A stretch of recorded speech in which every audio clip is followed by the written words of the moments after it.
listening to the Hey, MFM. See you on the lift. Back attack, dude.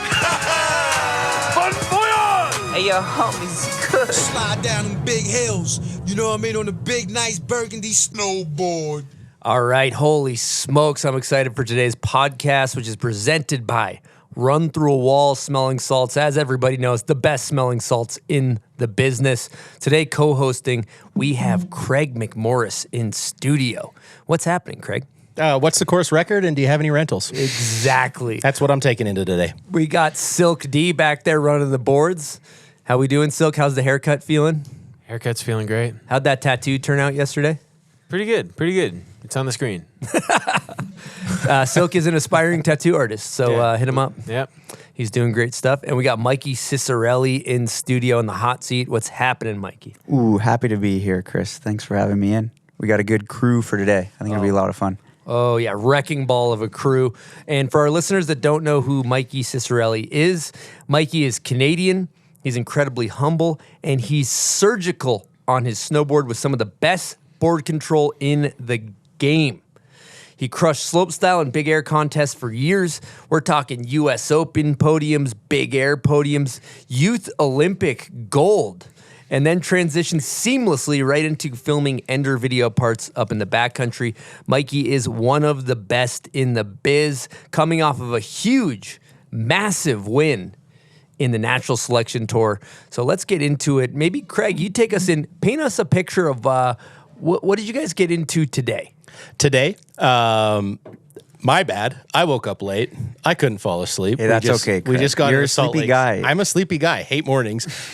We went to Brighton, and Mike, I had a ton of fun. I'm not going to speak for you, though. Oh, no, it was a great introduction. I hadn't been to Brighton ever. That was my first time, so it was kind of nice to roll right into Salt Lake and go hit the scene. It was good. A lot of crew there. Like, saw Blake in the parking lot. Blake Paul? Yep, he was. We didn't get to see him on the board, but he was in the parking lot. We were kind of You don't really have to board. You just show face. Yeah, as People long know as you're you show there. up. Yeah, exactly. But I kind of had a blast. I hadn't jibbed in so long, and we kind of only got a taste of it. I think we did 6 or 7 runs because we're coming through here. But I'm kind of got the jib bug back. I think I need to get some more on the steel. Still got it?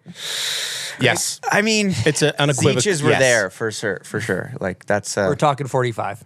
I did a pretty good 45 front board. I'm not gonna lie. Okay. Now, Craig went to a battle of epic proportions, right? We're talking We're switchback talking lip. switchback lip pretzel. We're gonna need to go back on Friday. That's a must. We need- We can't leave Salt Lake without getting that trick. We need to send it to Toronto for further review. Okay, this did not cross the goal line. This is they an need to issue. send it to the situation room. Yeah. So, right now we're recording this podcast. I don't know when it comes out where we'll be at in the playoffs, but I got a couple Canadians staying at the house. We're talking round the clock playoff hockey, spring slushy snowboarding. It's a great time. It's a really nice time of year. We got the golf clubs out too. We still got the boards out. Kind of a nice, perfect season ender, I'd say. Absolutely. Now, go ahead, Craig. I just don't think you can beat this time of year. You're riding slush. Mike's got the jib bug back. You know, this is going to be electric. You're watching playoff hockey. You're hitting the golf sticks. I mean, this is what you look forward to all year. It's just like nice, sunny, warm weather, and being in Salt Lake City is nothing better than that. Mike, we getting to see you back in the streets? Or Funny to say, I've never been in the streets. So. you wouldn't be going back? I would be going for the first time. I don't know. It's so impressive and so gnarly. I'm a huge fan of it, obviously, and I think I'll just continue to be a fan. I don't think I'll step to it. Now, you mentioned Blake Paul in the parking lot, and I feel like you guys both compete in natural selection. Again, congrats on the win. And I feel like I only see him, but I've been told that you have a similar approach in getting your legs ready for natural selection and filming in the backcountry. It's not like a slope style combine like you guys used to do. Like, what's the key? What do you think helps to get your legs ready so you can stomp when the time comes? I'd say just days on board. And like you said, like difference from when I used to train for slopestyle. Like I'd be up there trying to do my 12s and 10s and 14s and all the big tricks. But now I'm kind of more just like trying to go ride the resort as much as I possibly can. Hitting weird side hits, figuring out how to land on like tight transitions, like more I don't know, more minute details of the way I ride, because I feel like that's what gets your legs ready to stomp. If the snow's a little sticky or you grab or something like that, you won't get that in the park. So I've kind of made it a real big point to ride less park and like figure out how to do like a back 7 off this weird little side hit knuckle thing. And if I can figure that out, then my whole theory was I would ride like peak chair this winter in shitty conditions, really bad snow. But then I'm like, if I can ride this and make it look okay, come NST or filming when the powder's good, it's going to be a lot easier. So it was more of like, yeah, that was my training. And it's so fun because I just put my headphones in, and sometimes I'm riding solo, sometimes I'm with crew, but Whistler is perfect for that. Like, it'll get your legs dialed. And then for exercise, I do a ton of one-legged squats. That's my thing. Craig's, that's all you need. That's all you need. Pistol squats. Pistol squats, and don't ride the park too much. You can ride the park. Just a little bit. Yeah. I don't know if you're familiar with this. I do a lot of third-legged squats as well, so that one gets me in shape for the winter. I enjoy that one. But yeah, that's cool because Blake has that too. Fuck, he's so light on his feet. It's crazy. So how many? All right, let's just say you're not filming. You got a 2-week block. You're in Whistler. You're at home. How many days a week are you snowboarding? And how often? How long? I would say at least 5 days a week on average, sometimes 6. And I'm very lucky because I live at the bottom of Whistler and Creekside, so I can walk to the hill. And there's days that maybe I'll only shred for 2 hours or 3 hours, and then there's days I'll ride all day. But yeah, it's definitely when I'm not filming, I'm kind of like a rider that needs to ride. Like I know there's some people that are so talented that they can just show up and like perform amazingly, but for me, when I ride my best is when I'm snowboarding the most. Mm-hmm. So I just have to be like on it. And I love it, so it's all good. But definitely, like, it's funny when some people can just show up and like, oh, I haven't filmed in weeks, and then they just get like an absolute hammer. You're like, wow. New board out of the plastic. Yeah, exactly. Yeah, Jed Anderson used to do that on rail trips all the time. It's insane. But that's the same with Blake too. Blake constantly, he snowboards more than anybody I know. Yeah, totally. Like you guys are similar in that way. And yeah, then you just, if you drive it in and you love it, it just makes it, I'm so fortunate that I get to snowboard every day. And like as much as, literally I'm like, my job is to snowboard as much as I can. And it's pretty rad that I just get to go up and rip it up. That ain't bad. I'm convinced that you maybe don't have the same bone structure or bone density as a lot of people, because I look at you, I look at Blake, I look at like a Nico Mueller. You guys are so light. Like bird bones. It's like bird bones. Yeah, it's similar to a shark. Is it all cartilage? Like I don't know. I did break a lot of bones when I was a kid. How many? I remember there was like a string of 5 years, and then you weren't living in Whistler, but every time I heard your name, it was he broke his collarbone. Yeah, I did six collarbone breaks, 3 on each side. Jeez, nice even. You got to even it out. Mm-hmm. But mine are pretty banged up because I never got surgery because I was so young. But from like that was from 13 to 16, I broke it 6 times, and I actually had like bone density tests and stuff because my parents were worried that like I was like had weak bones, but it was just because I was eating shit so hard. He needs some milk. Yeah. And then I broke Can we also just stop for a second? You broke your collarbone 6 times in the span of 3 years. Yeah. Those are incredible numbers. That's beyond vet numbers. I remember at one point I'd ride with hockey pads because my dad was like, that's probably gonna save you. And I'm like, Dad, it's not about I'm not getting hit on my collarbone. It's because I'm driving my shoulder into the ground. A strong gust of wind snapped it. Yeah. Well, he sneezed and he broke his collarbone, actually. Yeah, that makes sense. Yeah. So the injuries come. But yeah, I don't know, too. I'm like always trying to stay as light as I can just so that I feel like my theory with that is like my body will be able to do it longer if I'm lighter, you know, in a way. Like it's easier to land, less impact on the snow when you're riding it, too. Like in powder, you're not going to like hit the ground as hard. I don't know. So you're not going Zach Hale creatine-filled body is what you're telling me. I'm trying to stay slim. But, I mean, that's awesome that he's going off for it. Good for him. I mean, the proof's in the pudding. You look at like Nico, the way that you ride. You talk about those like weird side hits that you're doing up peak chair on Whistler, and like watching today at Brighton, that fun little cat track they were hitting. You were making your own side hits, and you weren't crashing into the wall and then going up. You were really gentle and like popping and exploding. Mm-hmm. And I think that's like because you've worked really hard at that riding, and then the way that you're kind of like staying light. What do you weigh right now? I'm 150. Yeah, that's wild. You know. And you're riding a big board. Yeah, I Like, ride that a 160, and it's then my theory to that too is like 160 light guy. You put that thing base down, it's going to be hard not to land because it's so like it's a heavy board for me and for my size, but I have to make sure that my like legs are ready for it. That's I think too another one. If I don't ride a lot, I don't have that board feel because I'm riding a bigger board, and then I can get played because I'm not used to this bigger board, and I don't have the swing weight to get it around. Bit of a torpedo. Yeah, exactly. But it's funny because when I rode slopestyle, I rode a 155 and was like convinced that I needed like a smaller board. And then the second I stopped competing, I've sized up to a 160, and then now my park board's a 58. And it's so much more fun. I always preach that to like any shredder recreational is, I think bigger boards, personally, if you're, advanced to intermediate, you're going to have a way better time because it's going to be easier to land. Chunder's not going to be as shitty. You're just going to be able to like charge and land more frequently. I agree. I like Yeah. it. Unless you're trying to do a cab 2 pretzel or something. Yes, exactly. But yeah, I think Hard on the 62.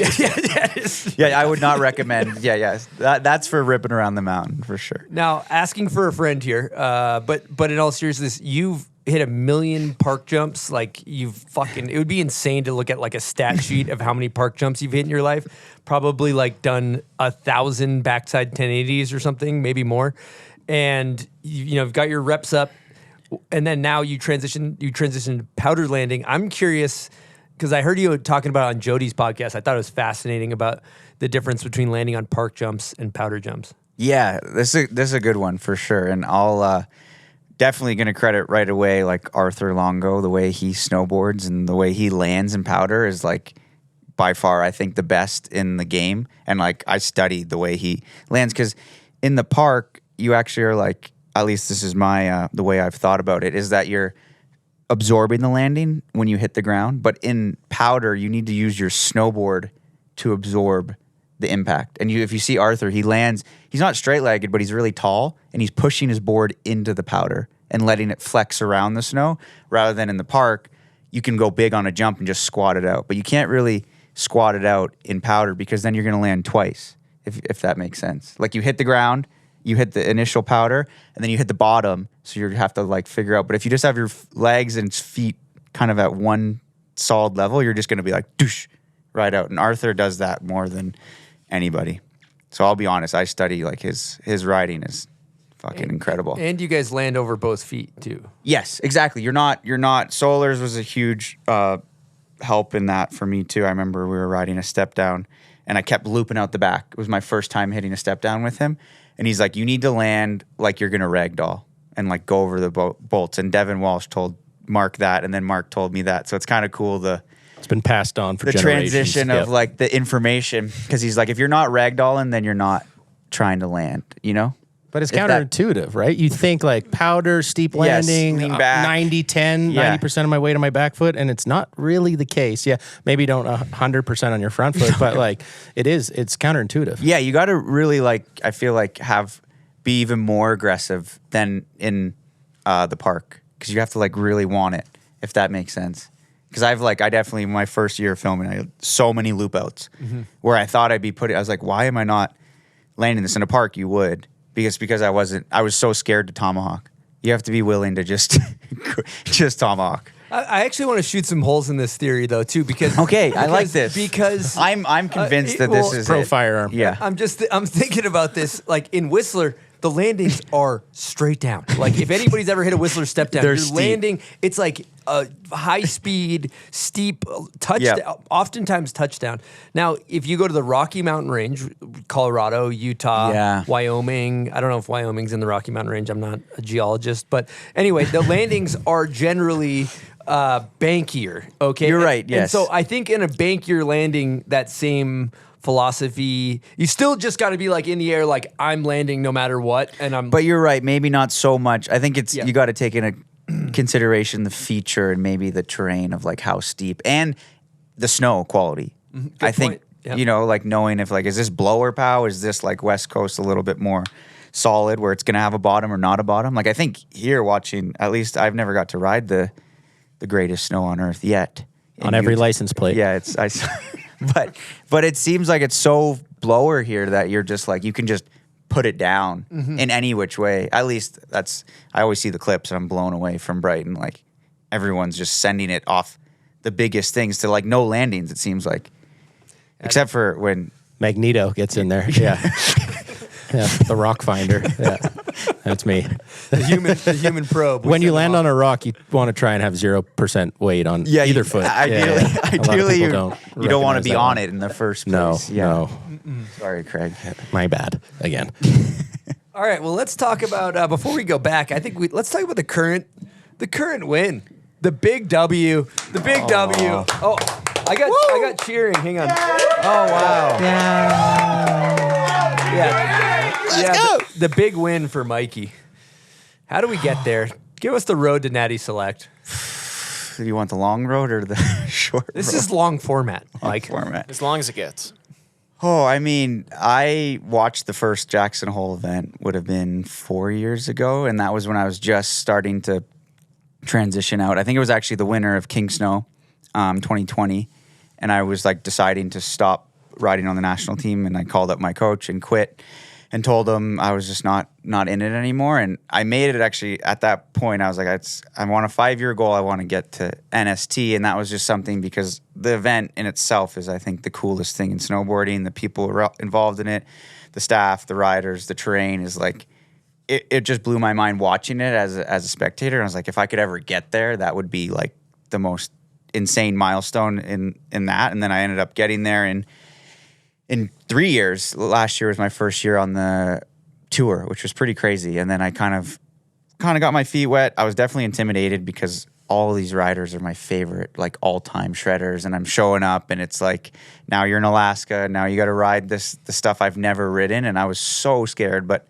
kudos to like Ben, Mikko, all the boys. Like they were really, really helpful when I was like in my nervous stage of like, how do I like pick a line down this face in Valdez? I was like so scared. But I think after that, I just kind of realized that I was like, fuck, I can do this. And then bringing that into this season, and then just kind of had to have some more self-belief. I think I was like almost too much of a fan of it, and I still am, but in the sense when I was there, I was like, I'm such a fan of all these people, and I didn't put myself at the same level as them, which is fine. Like, I think that's a normal thing because I'm just like shocked to be in that environment in the first place. So I kind of had to, I reframed my brain, I think, and I think that was the deciding factor why I was able to do well this year, because I believed I was good enough, if that makes sense. Mm-hmm. Which was, it was kind of it was an emotional day for that reason, because I was like, had to like trick myself into believing that, because it's still like you're in the helicopter with Travis Rice, and I'm like, dude, I went to your like premiere for Art of Flight when I was 13, and now I'm in like the helicopter with you, and it's so hard not to just think about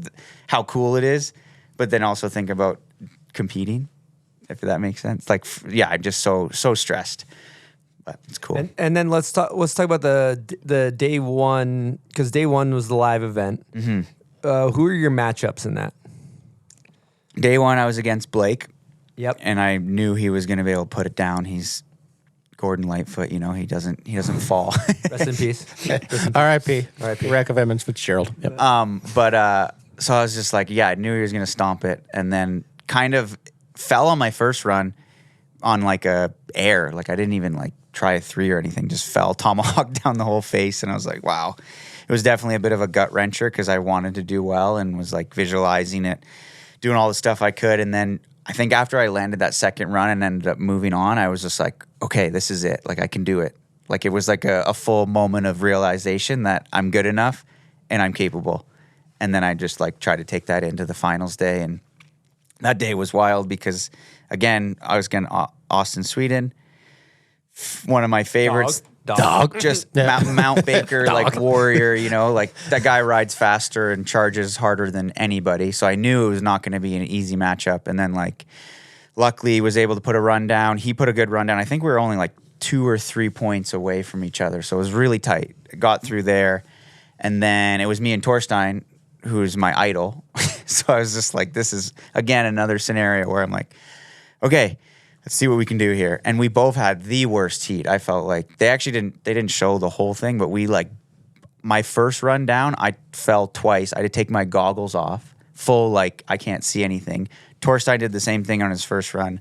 And And then I ended up landing that second run and snuck by him by 2 points. I think he was like 68 and I was 70. And then I find myself in the finals and I'm like, oh, fuck. And Niels is just had the craziest day. Like his scores were all like high 80s. I hadn't gotten in the 80s yet. So I was like, oh, man, this is going to be insane. And then at that point, I was like up there. Russell Chai, good friend of ours, was up there filming, and I was just bouncing ideas off of him. Like, what should I do? He's like, just go for it. And I was like, yeah, you're right. I was like, that Cab 5. Russell 69 to be Russell 69. Okay, just to make sure. Of Instagram fame, yeah. Good buddy. And I just was like going to put it online because I knew Niels was going to ride something insanely switch and do good tricks. So I just knew that I had to like put it online. And I honestly was so shocked. When it came through, my scores came, I just started like, I was like full in a moment of like not there. I felt like I was in another world. It was so crazy because I'd visualized and like all the stuff, and then it just happened in front of me. And then I like get down to the bottom, and there's all my friends and crew there, and I just start crying because I was like, it's so emotional.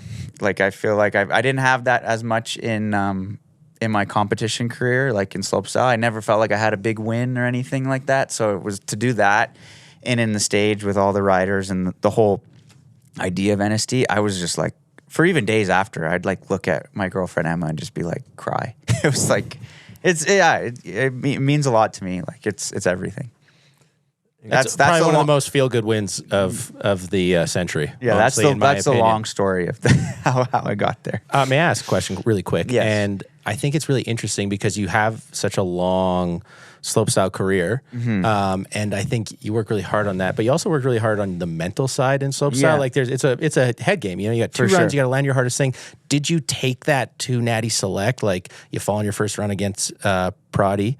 Yeah. Like, what did you do mentally? We all know that you can win this thing physically, but like mentally, what did you do? Yeah, I have this song that I listen to.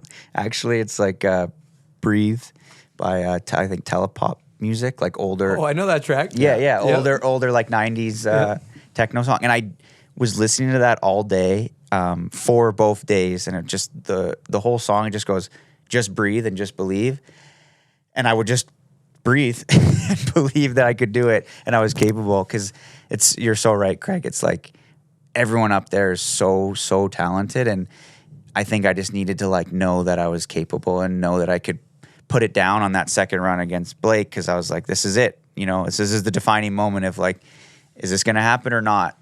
And yeah, for sure, the nerves are like all there, but I think it's like allowing yourself to recognize that it's there, feel it, be like, okay, this is a scary moment. But I always say when you have those butterflies or you're really nervous, it's because you're about to do something probably pretty cool. So I kind of like that. Like I lean into it where I'm like, I have that feeling for a reason. And if instead of being like, holy shit, I'm like, let's lean into that and see where this moment takes me, instead of being like, oh God, like second guessing yourself. Your self-talk just goes out the window. You got to be like your biggest supporter. Mm-hmm. And it's hard to do that, like so hard. But I think my slopestyle career, I've had moments of riding super bad or riding super great, and trying to like feel that, because it's so many ebbs and flows. Incredible. Great question, too. Yeah, that was nailed that. It's interesting because I think about it, it's like, how do you know how to do everything? Homework's done, hand in the paper, so to speak. but the thing is like, how do your body knows how to do it. How do you get your brain out of the way and do muscle memory? Yeah, I really think it's like the just kind of letting the moment happen. If that, like, I just kind of be up there and go, here it is, it's all presented. Another one that I like to do is like look around and just how beautiful the surrounding is, and then it makes me grateful for the opportunity that I'm about to have, and then it pulls me away from what I'm doing right there. Maybe it's a scary step down or a giant jump, but if I'm just like, oh man, it's pretty rad here. And then you're like, this is awesome. And then you drop in, because you're operating on like gratitude of like, I'm just thankful that I get to do this. And that in that way, that tricks my brain. Like I use all these things just to trick my brain, because it's exactly it. It's so easy to get blocked out. And they're all just little hacks to like try to get yourself to do something that you might have not thought you could do. All right, we're going to take a quick break and talk to you about one of my favorite places on planet Earth, Woodward Park City. Now, summer's right around the corner. They got all types of camps going on up there. Starting June 10th, they got mountain bike camp, they got skateboard camp, BMX, scooter, parkour. You can do multi-sport. And they got all kinds of top pros coming through for all these camps. Also, if you want to hone in your skills up at Woodward Park City, you want to learn backside rodeo 720s, but you got no snow, you can do it into the foam pit. Get the rollerboard going, chuck some backies. You can always work on honing your craft, even into the foam pit, all summer long. They also have the Loam Pass if you're just interested in riding the dirt via chairlift access with all the mountain bike trails they have up there. They have a beautiful skate park, both indoor and out. So be sure to check out Woodward Park City if you're in the Utah area this summer. I love it, Mike. Well, I think we're going to get into a segment of the show here. We're going to hit them hard. We're going to hit them early. Oh. And we're getting into Run Through Wall Trivia. Welcome to Run Through Wall Trivia. So this is where I got to do the. If I miss, I got to go. Oh, yeah. Oh, wow. You're fired. All right, we'll get you a couple salts lined up Okay, in here front we of you. You're hockey. You've hit a couple Run Through Wall. We actually had one before her riding today. Nice. And this is just an unsolicited advertisement for Run Through Wall Smelling Salts. If you are allergic to cats or dogs, this will get you through a couple hours. Right, Mike? I figured this is what I need to get through the allergies. Yeah. Yeah. And it worked. I mean, today testimonial, please. I'm clear. My sinuses are good. Yeah, you first strapped in on the hill and you're like, oh, I can't see. And I Craig can't handed me smell. one of these, and we're on. Yeah, you were looking dinged up by the cat situation at my house last night. Eyeballs. I love cats too. It's like, but then I forget that I'm allergic, and I'm like, shit. All right, we're gonna do trivia. Craig, if you want to, well, you're actually part of the. You can be a phone a friend if needed. Okay. Oh, okay. But also, you do a little soft countdown, like a little 5, 4, 3, because you got 5 seconds. Okay. If you don't get in 5, you get the buzzer. You got to do a salt, and then I'm right into the next question. Okay, so it's quick. Yeah. So, okay, here we go. First question. A lot of these are submitted by the one and only Craig McMorris as well. Oh wow. Okay. Who Really is hard. the only Canadian to win the Masters? Oh, Mike Weir. That's correct. 5. Oh. Can you name all the teams Dino Ciccarelli played on? Oh, this is good. Minnesota 5. North Stars, Detroit Red Wings, 3. Florida Panthers, Tampa Bay Lightning. Is there one I One missed? more. Really? Yep. Oh, so there's a buzzer right there. Yep. What was it? What was the one I missed? Washington Capitals. Oh, that's right. Your uncle will be disappointed. It's okay though. Second cousin. Or second cousin. Cousin, yeah. Okay. Okay. I wish that would be pretty crazy if he was, but he's a legend. Mount St. Louis is over or under 500 vertical feet. Oh, this is a good 5. over. That's correct. Nice. What team beat the Maple Leafs in the 2024 NHL playoffs? 5. Boston Bruins. That's correct. That's correct. Cheers for that one. Yeah. That's nice. Who Thanks for that had one. Ender in the King Snow movie? Oh, Maria Thompson. 5. Bit of a meatball, Craig. I'm sorry. I thought they were kind of hard, but now It's they're a not. bit of a Yeah. meatball, Craig. Okay, here we go. What is Bobby Orr's hometown? Oh, Sarnia? No, 4. I don't know. He's from Ontario. Sarnia, Ontario? No. Nope. Hamilton? Every town. Come on. Oh. Perrytown, Ontario. Perry Sound. Perry- I didn't know that I think one. Perrytown. There is a Perry Town and a Perry Sound, I believe. Perrytown very is what I have confusing. written down. From Beyond the Arc. It's very confusing, Peter. So are we? I will see you there, or I'll see you at another time. Are you coming or not? Yeah. Okay, next question. Name one trick Mikey Rentz has done on the forum step down. Oh, back 5 knows. He's back 7'd it too. 3. That's correct. Yeah. I don't know. If Oh, he no, it's back knows- 5 Indy. Sorry. Yeah, I was Sorry. I was gonna Yep, say yep. that was gonna pull a flag on you. Everybody looked at each other like, Yeah, like, are they going to say anything?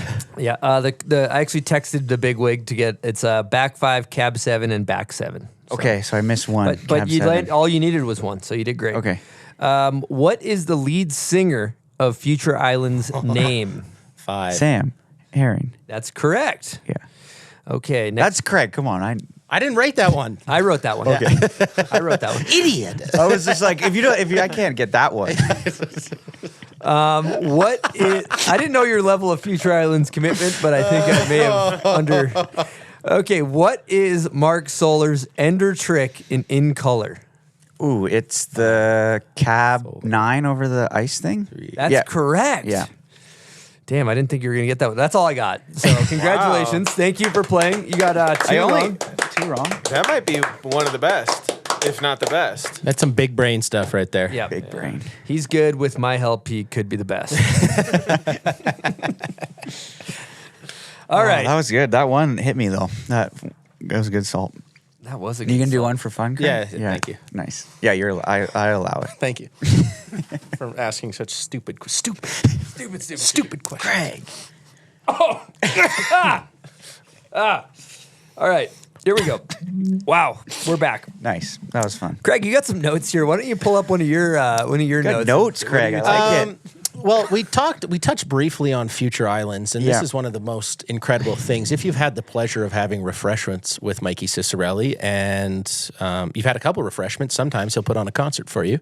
And what that concert entails is probably the most devout, visceral expression of lip syncing Future Islands. Any song, he's got every single lyric, and I've had the pleasure of seeing Mikey perform in a number of occasions, but I think my favorite one was Munich, Germany.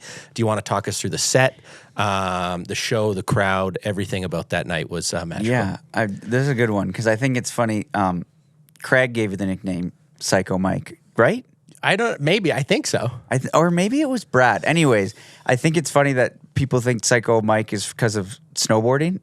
It's because of Future Islands. It's my alter ego that when I get a little tuned up and people are willing to listen to me scream, I'll sing it could be anywhere from 2 songs to 7 if we're feeling it. But Depends how long the set is. Yeah. Exactly, Yeah. and if I'm feeling it. But that Munich trip was so fun. We were up at Henry Tuck's, had a good ender session, and got back down. We had one night before we flew out, and I think we had, what was it, Peach was my big song that I...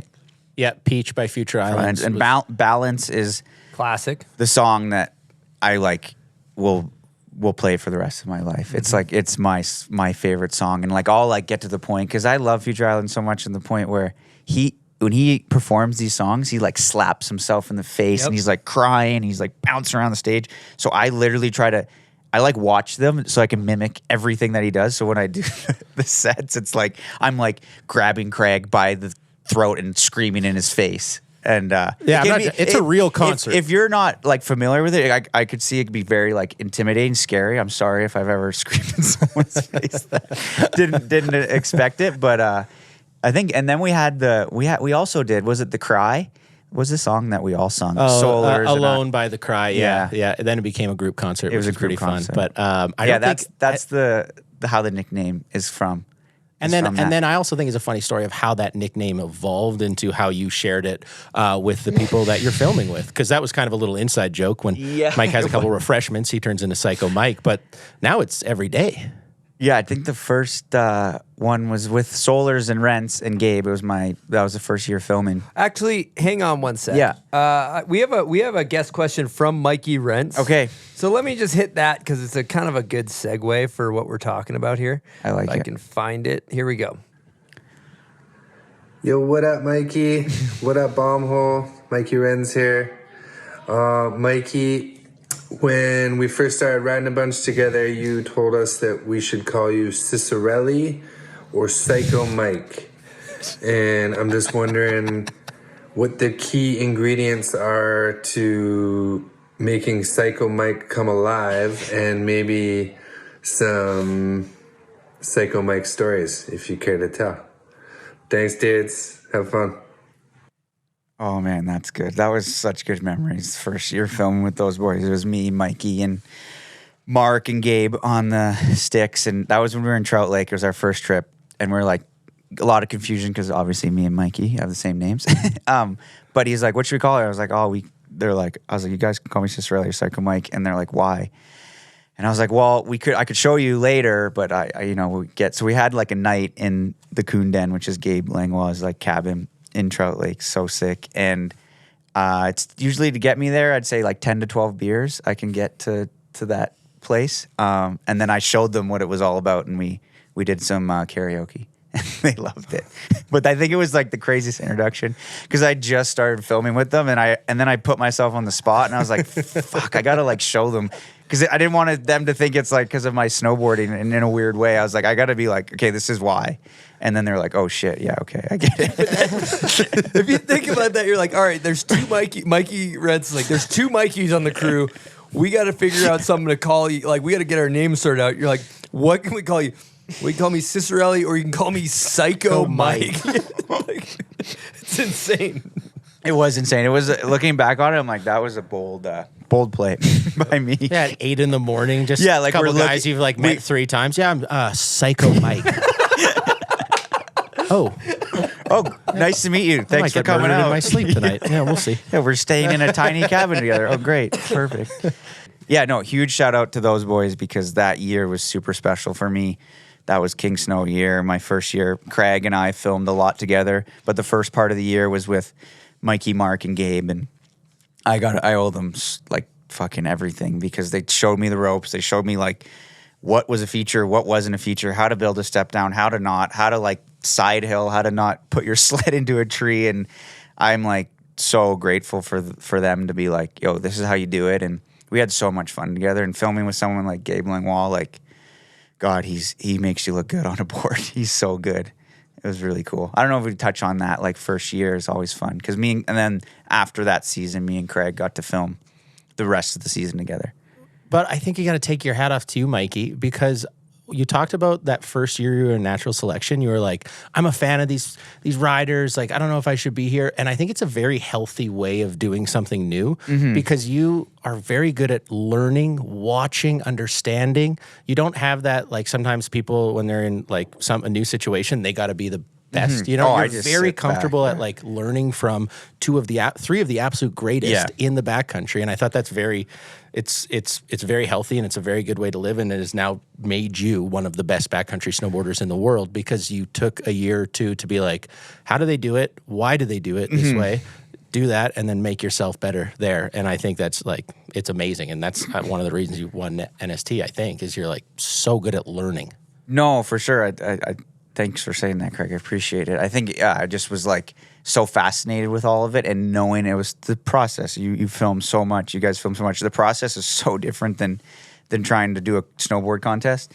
And I really like came in not really knowing that. So I was just like, I'm green. Like I need to, learn all this stuff. And I really enjoyed it. Like I said this before, like Rentz's thing. He's like, enjoy the process, enjoy everything. Cause like, yeah, you gotta be grateful that it can happen. And then like, that will then line up a sick clip. But if you're all stressed and like trying to be like, we need to get shots today, it's never going to happen. And like, if you can have that like crew mentality, which was perfect with them first out of the pop, was like they had the sickest vibe and they weren't overly stressed. And then you would just produce good stuff because you're not overly worried, I guess. Yeah. I love that. Before we get into all that, maybe we should go back to young Psycho Mike, sharpening his teeth not too far away from Thunder Bay, Ontario. That's true. Yeah, Mount St. Louis, Moonstone. So, yeah, are you hockey family, or where? I feel like everybody in Ontario is. Yeah, so like you were saying, my second cousin, my dad's first cousin, Dino Ciccarelli, is a part of the family. So like we lived and breathed hockey at a young age. And I actually like always felt bad because my dad wanted me to be a hockey player, and like at like maybe 7 I like was like, nope, I don't want to do this anymore. I didn't like putting the skates on. But my brother and sister went all the way to like AA, and we were a huge hockey family. But right at that time is when we started skiing and snowboarding. And I kind of, just fell in love with it. I had an older friend in my community, Adam Hurd, who was like a snowboarder, like the one snowboarder in the ski club we were members at. And he taught me how to snowboard. And since that day, I was like, I hadn't skied. And I was at like, I think I was 6 years old. And that was kind of like my introduction. I just thought it was so cool as a young kid, seeing everyone at the resort and clanking around in the ski boots, or like the guys and girls in the snowboard boots and like the sick kits. I was like, that's kind of what I want to do. And that's how it all stemmed. It seems like you got good young and early, because there's an edit I was browsing YouTube, and there's like you're 13 years old doing front nines in the pipe, young bobblehead. Yeah, totally. You would you say he's a child prodigy? I think you're a child prodigy. I was talking to your brother, and he said that you had one of the biggest meltdowns at 10 years old because your mom didn't let you fly across the world to New Zealand for a month. You're 10 years old. Is that true? Yeah, by myself. I was like, why can't I go to New Zealand? And my mom's like, you're 10 years old. Like, You've been on the earth for a decade. you can't go there. But yeah, shout out to my coach at that time, Sam Marcotte. He was from New Zealand, found his way to Ontario, and definitely it was like a huge impact on my life because he saw something in me, invested a lot of time and energy, and like he was sick because his whole thing was like style first before you learn the trick. And I really appreciate that, especially now because like we wouldn't do tricks unless I grabbed or it looked good. Or like he would always shoot photos and be like, hey, is this a good frame? And be like, no, it's not. And he'd be like, okay, go do it again. Try to get a good frame. And like in a weird way, he was like molding me so that I could like do it my whole life and film and that kind of stuff. Because I'm always now visualize tricks from like the film angle to see how it would look. And Sam was like the guy. And then he convinced my parents to let me go to New Zealand. I didn't go when I was 10. I went when I was 11, and my mom came with me for 3 weeks, and she like was the house mom, cooked all the meals for like the Simple Snowboarding was the crew we were with at the time, and it was really rad. And my mom's like, I'll let you go, but I can't. So she came for 3 weeks, and then she left, and I stayed for 3 more weeks and just boarded. So I was like, yeah, 11 years old. I don't know. I was just so like hyper focused, and I was so fortunate that my parents were like, hey, let's make this happen. If this is what you want to do, we're going to spend your college money now and like let's just see what happens. And like it would have never happened with them and my mom's support, my dad's support. So yeah, it was funny though, for sure. I was like, I think my mom was like, what is wrong with you? Well, what's going on with this Youth Olympics gold medal situation in 2012? So that was actually a funny story because I got invited to go, or I got my spot, but it was actually for half pipe. At that time I was riding more half pipe than I was slopestyle, just kind of where my skills were.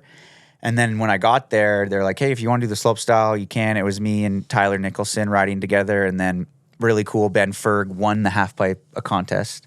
I think he was 16 and I was 15 at the time. And then I got the last minute invite to slope, and my parents changed their flights to stay. And then I ended up winning. And that was like, I had never won anything. Like I wasn't that type of snowboarder at that age. I just was like, let's just do this for fun.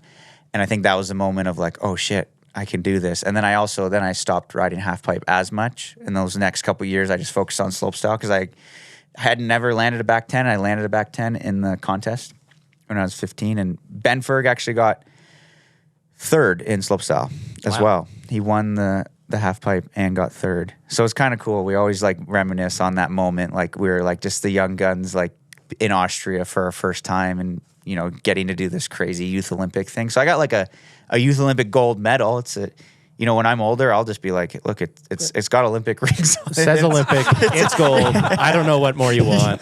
Can you walk us through what's the tricks that win the 2012 Youth Olympics slopestyle? That's a great question, Craig. That's a great question. I did. What was my run? I think I did like a back lip to fakie and then like a cab 5 bonk. And then I did a backside 50-50 back 1, cab 9, back 10.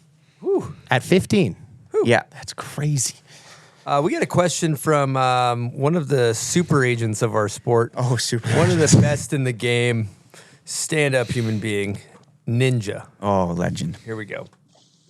Hey, Bombhole. Ninja here. What's up, yo, Craig, Grandies, and the guest of honor, Mikey.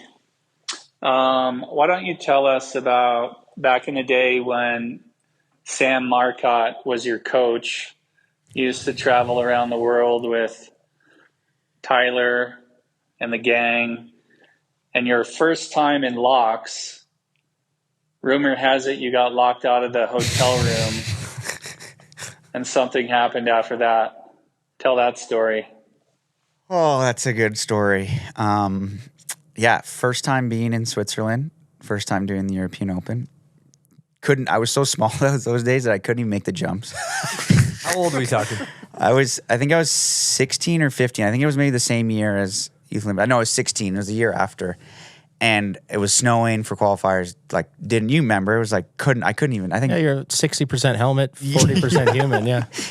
And that was actually the first time, I think, partying and hanging with Craig. He was feeding me beers aggressively. Okay, let's not blame me. Allegedly. Allegedly. Allegedly. No, I was enjoying it. Okay, Oh, good, yes, good, yes, good, yeah, good, yeah, okay. of course. There was not. He had him hog-tied, and he was funneling beers.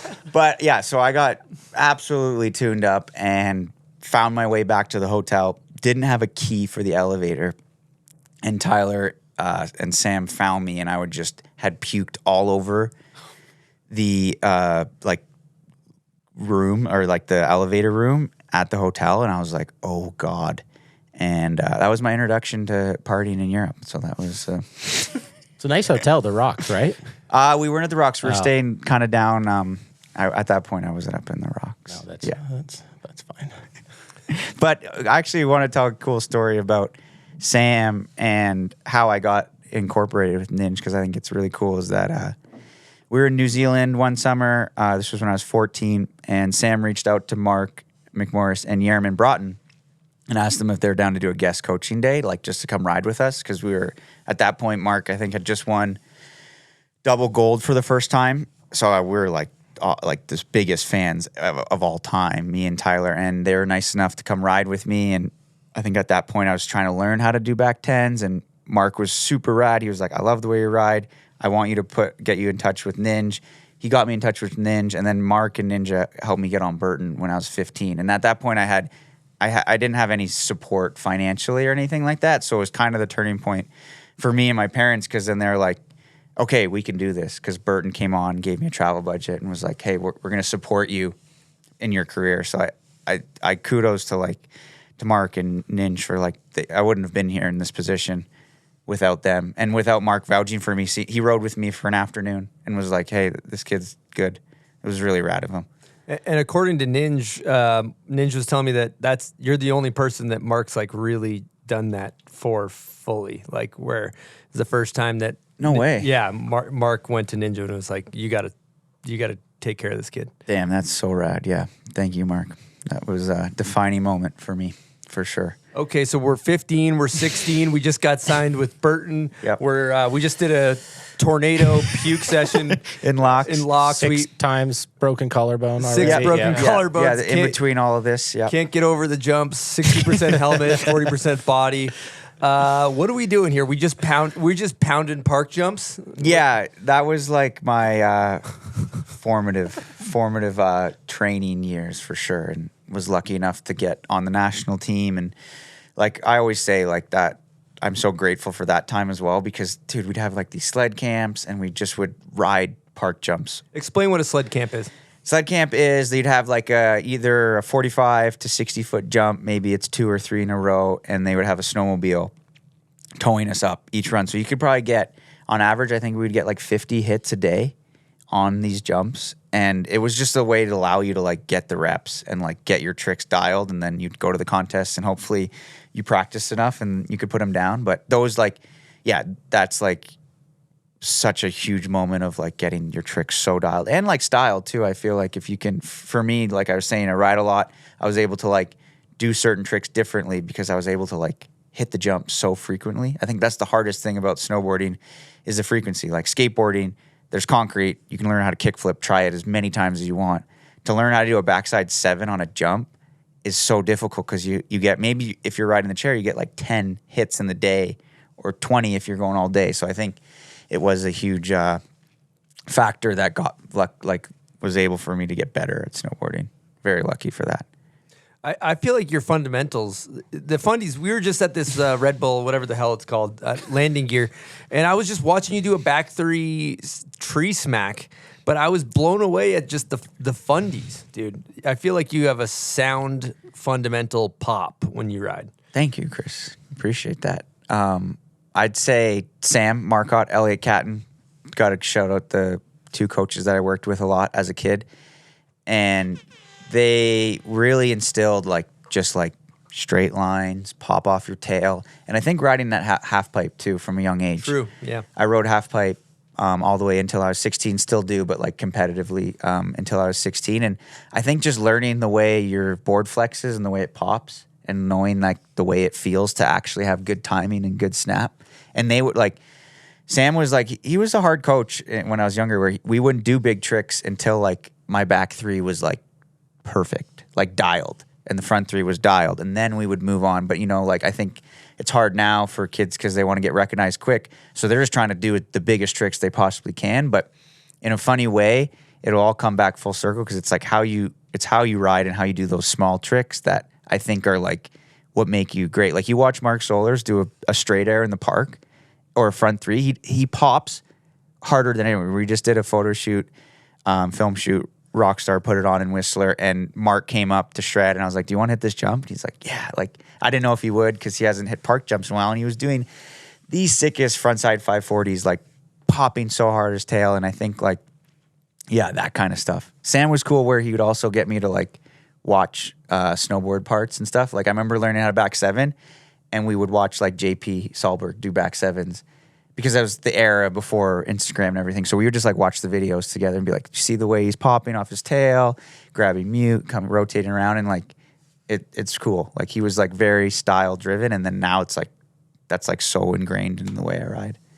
All right, we're going to talk to you guys about some speakers. I'm a big fan of these speakers. We're talking Turtlebox, and they deliver the best sounding, most durable, portable speakers available. Let me tell you, you can put these things through the ringer. So the Turtlebox Gen 2 portable speaker is 100% waterproof, while boasting best-in-class audio and up to 20 plus hours of playtime. You don't need to charge it. You can be slapping tunes for 20 hours.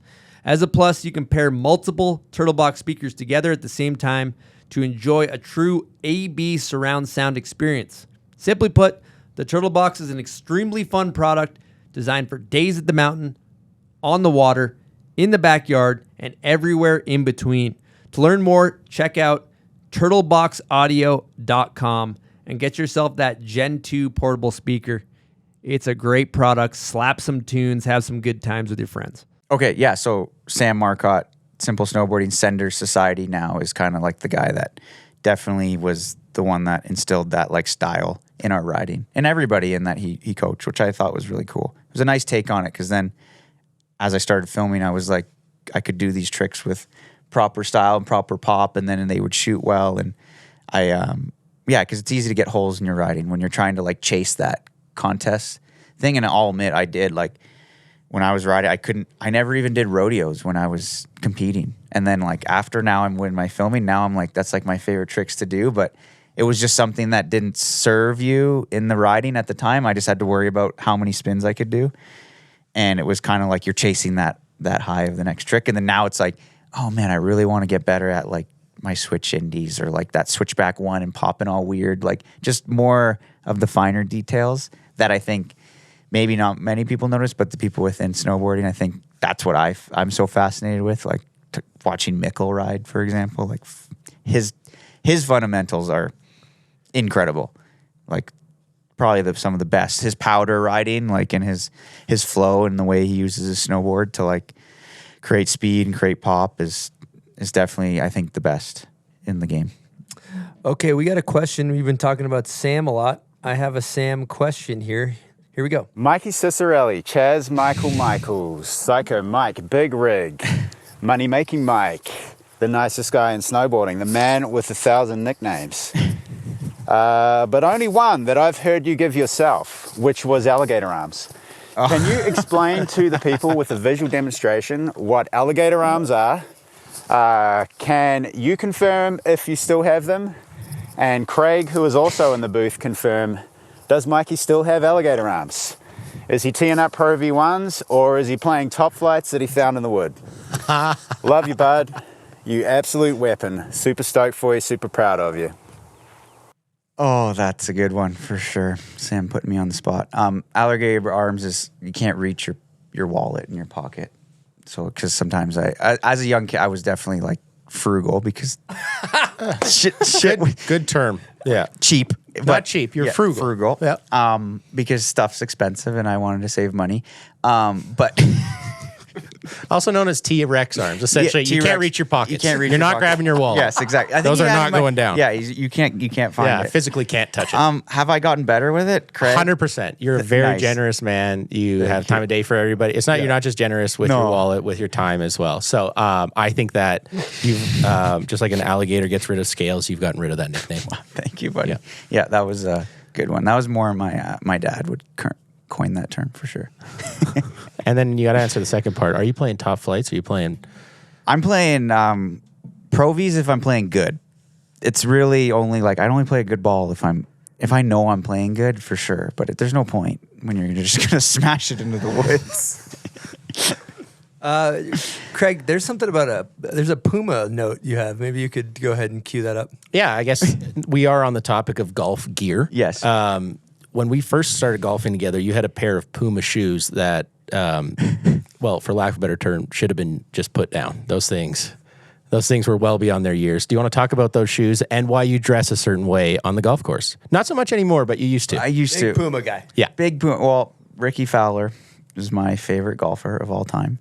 My dad was friends with the Puma rep in Canada. So we just had Puma always. And I had those shoes. And actually, I think the reason why I rode them so much, or rode them on the course. On the course, Yeah. wore them so much is because my dad wore those shoes. And when he passed away, I was like, I want to like have a moment. But I think I put it probably about 4 years too many on those shoes where they're just like so blown out, but I was so connected to them. But it's ties. And also, yeah, like if I could ever meet Ricky Fowler, that'd be great. Wow. Ricky, if you're listening. If you're listening, I love you. I had a pretty intimate experience golfing. I played. You weren't there, but I played his bag. I played his wrenches. Yeah, at Red Bull Landing Gear in Bend, Oregon. Chris, we had a wonderful I like night. what you said though. It's like you find something out about somebody when Yeah, you use their things. I noticed you had your putter cover was a Burton mitt. Yep. And it was tied to your golf bag. That was I don't think I've seen that one before. Yeah, well, because then I like having it, my snowboard mitt there. So I'm a snowboarder still. I like golf, but then it's people know. Like Let 'em know. check out. I board. I still board. I snowboard. It's good stuff. Yeah, what do they say? Don't judge a person until you walk a mile in their shoes. I don't think don't judge somebody's game until you play 9 with their clubs. Yeah, you know? then you're like, wow. Oh, that's good. Yeah, I didn't hate him. I didn't hate him. You did. It didn't sound like you loved them though. I definitely didn't love him. I did not love him either. But, a poor craftsman blames his tools. We'll say that, Moving on. I would like to go back. I'd like to actually to not move on. I'd like to go backwards. Yeah. Because, for a long time, Future Islands, I'm a fan as well. Like, I would say fanatical. Not It's a fanatical safe as way you. to say, yeah. But there was a point where Future Islands was very popular, like, I don't know, 2014, 2012, High Cascade recaps, Yes. like, Cocard Road to them and Yeah. DOA or whatever. And it almost like was not cool. Like that trend died and I just kept on listening. And I was a closeted Future Islands guy. And I was almost embarrassed about it a little bit. Because you thought it lost its hype a bit. I was like, Yeah. I like this band. It's not that cool, right? But I love, and now I'm fully open and out about Future Islands. Me and my wife went to their show recently. I listen to them all the time. New album slaps. Oh, it's so good. But it's just really great talking Future Islands. Well, You've seen them live, obviously. I've seen them 4 times live. Yeah. Hopefully they're coming to Vancouver September 10th, I think. So it could be my 5th time. And every time I'm just like blown away. The energy that he puts into the shows, I think it's like so cool when you're a performer like that and you're just like, that someone's maybe never seen you for the senior show and they're putting it all out on the line for that moment. And like, I've seen them 4 times and every time it's like the most incredible thing. I'm like losing my mind. And then how special was it too? The very first like full video part you've ever filmed, you used a Future Island song. And I think it's really cool how you got that song as well. Yeah. So I actually, this is a fun story, was when I found out that I was going to so I used For Sure by Future Islands for my 2020 King Snow part. And when I found out I got it, I was just like losing my mind. Me and Emma were sitting on the couch and we watched the first like cut of my part. And I just was like, again, I cried because that music was really, it helped me get through the passing of my dad, helped me get through so much stuff. So like having it then on this video part that I was like, I can't believe it's like, this is actually a thing. And it was cool. I got to meet them. It would have been 2018, I think. I met them in Toronto. And then I got to know their like touring manager, and he got me in contact with them, and they helped me get the song, which is pretty cool. We got like a bit of a deal, which is really nice. Did you DM them? Like I heard a story about that. I DM'd them, Sam, and then it was more. I didn't get to. Sam got me back, but it was more. His name's Nick, who was the manager, and he was the one that got the keys unlocked. But yeah, it was like funny. Actually, this is good. Was then in ARC when I was trying. I was like, I'm going to use Future Island again because I was like, this is like the coolest thing. I get to film these video parts, and I get to use my favorite song. Future Island songs. And Everyone. And then Rents was good because he's like, dude, like I want to give you advice. He's like, if you just keep filming these video parts and using the same song, they're just gonna look the same. And I was like, fuck, you're right. That's a good point. And he's like, maybe save it for every couple years. So maybe in like 2 years, I'll come out with another Future Islands part. He's like, but you probably shouldn't do it every year. I was like, God, you're right. It was some good tough love because I was all fired up again. I was like, I get to use this Future Islands song Renzi again? taking a knee. Yeah. Taking a knee with the kid. Yeah. He's good. I have a note here too also about after you won the Youth Olympics, you went home and tried to be a hotshot. Yeah.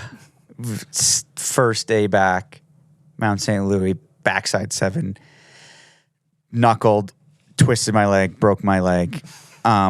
Literally first run back home, and I was feeling hot because I just won this event. And Gold medal in the pocket. Pretty cool. Gold medal in the pocket. And it was a good me and my dad's relationship was really special. Like he believed in my riding so much and just wanted me to succeed. And so we already had a trip booked for the Canadian Open, the Brighton Canadian Open, when they were doing that.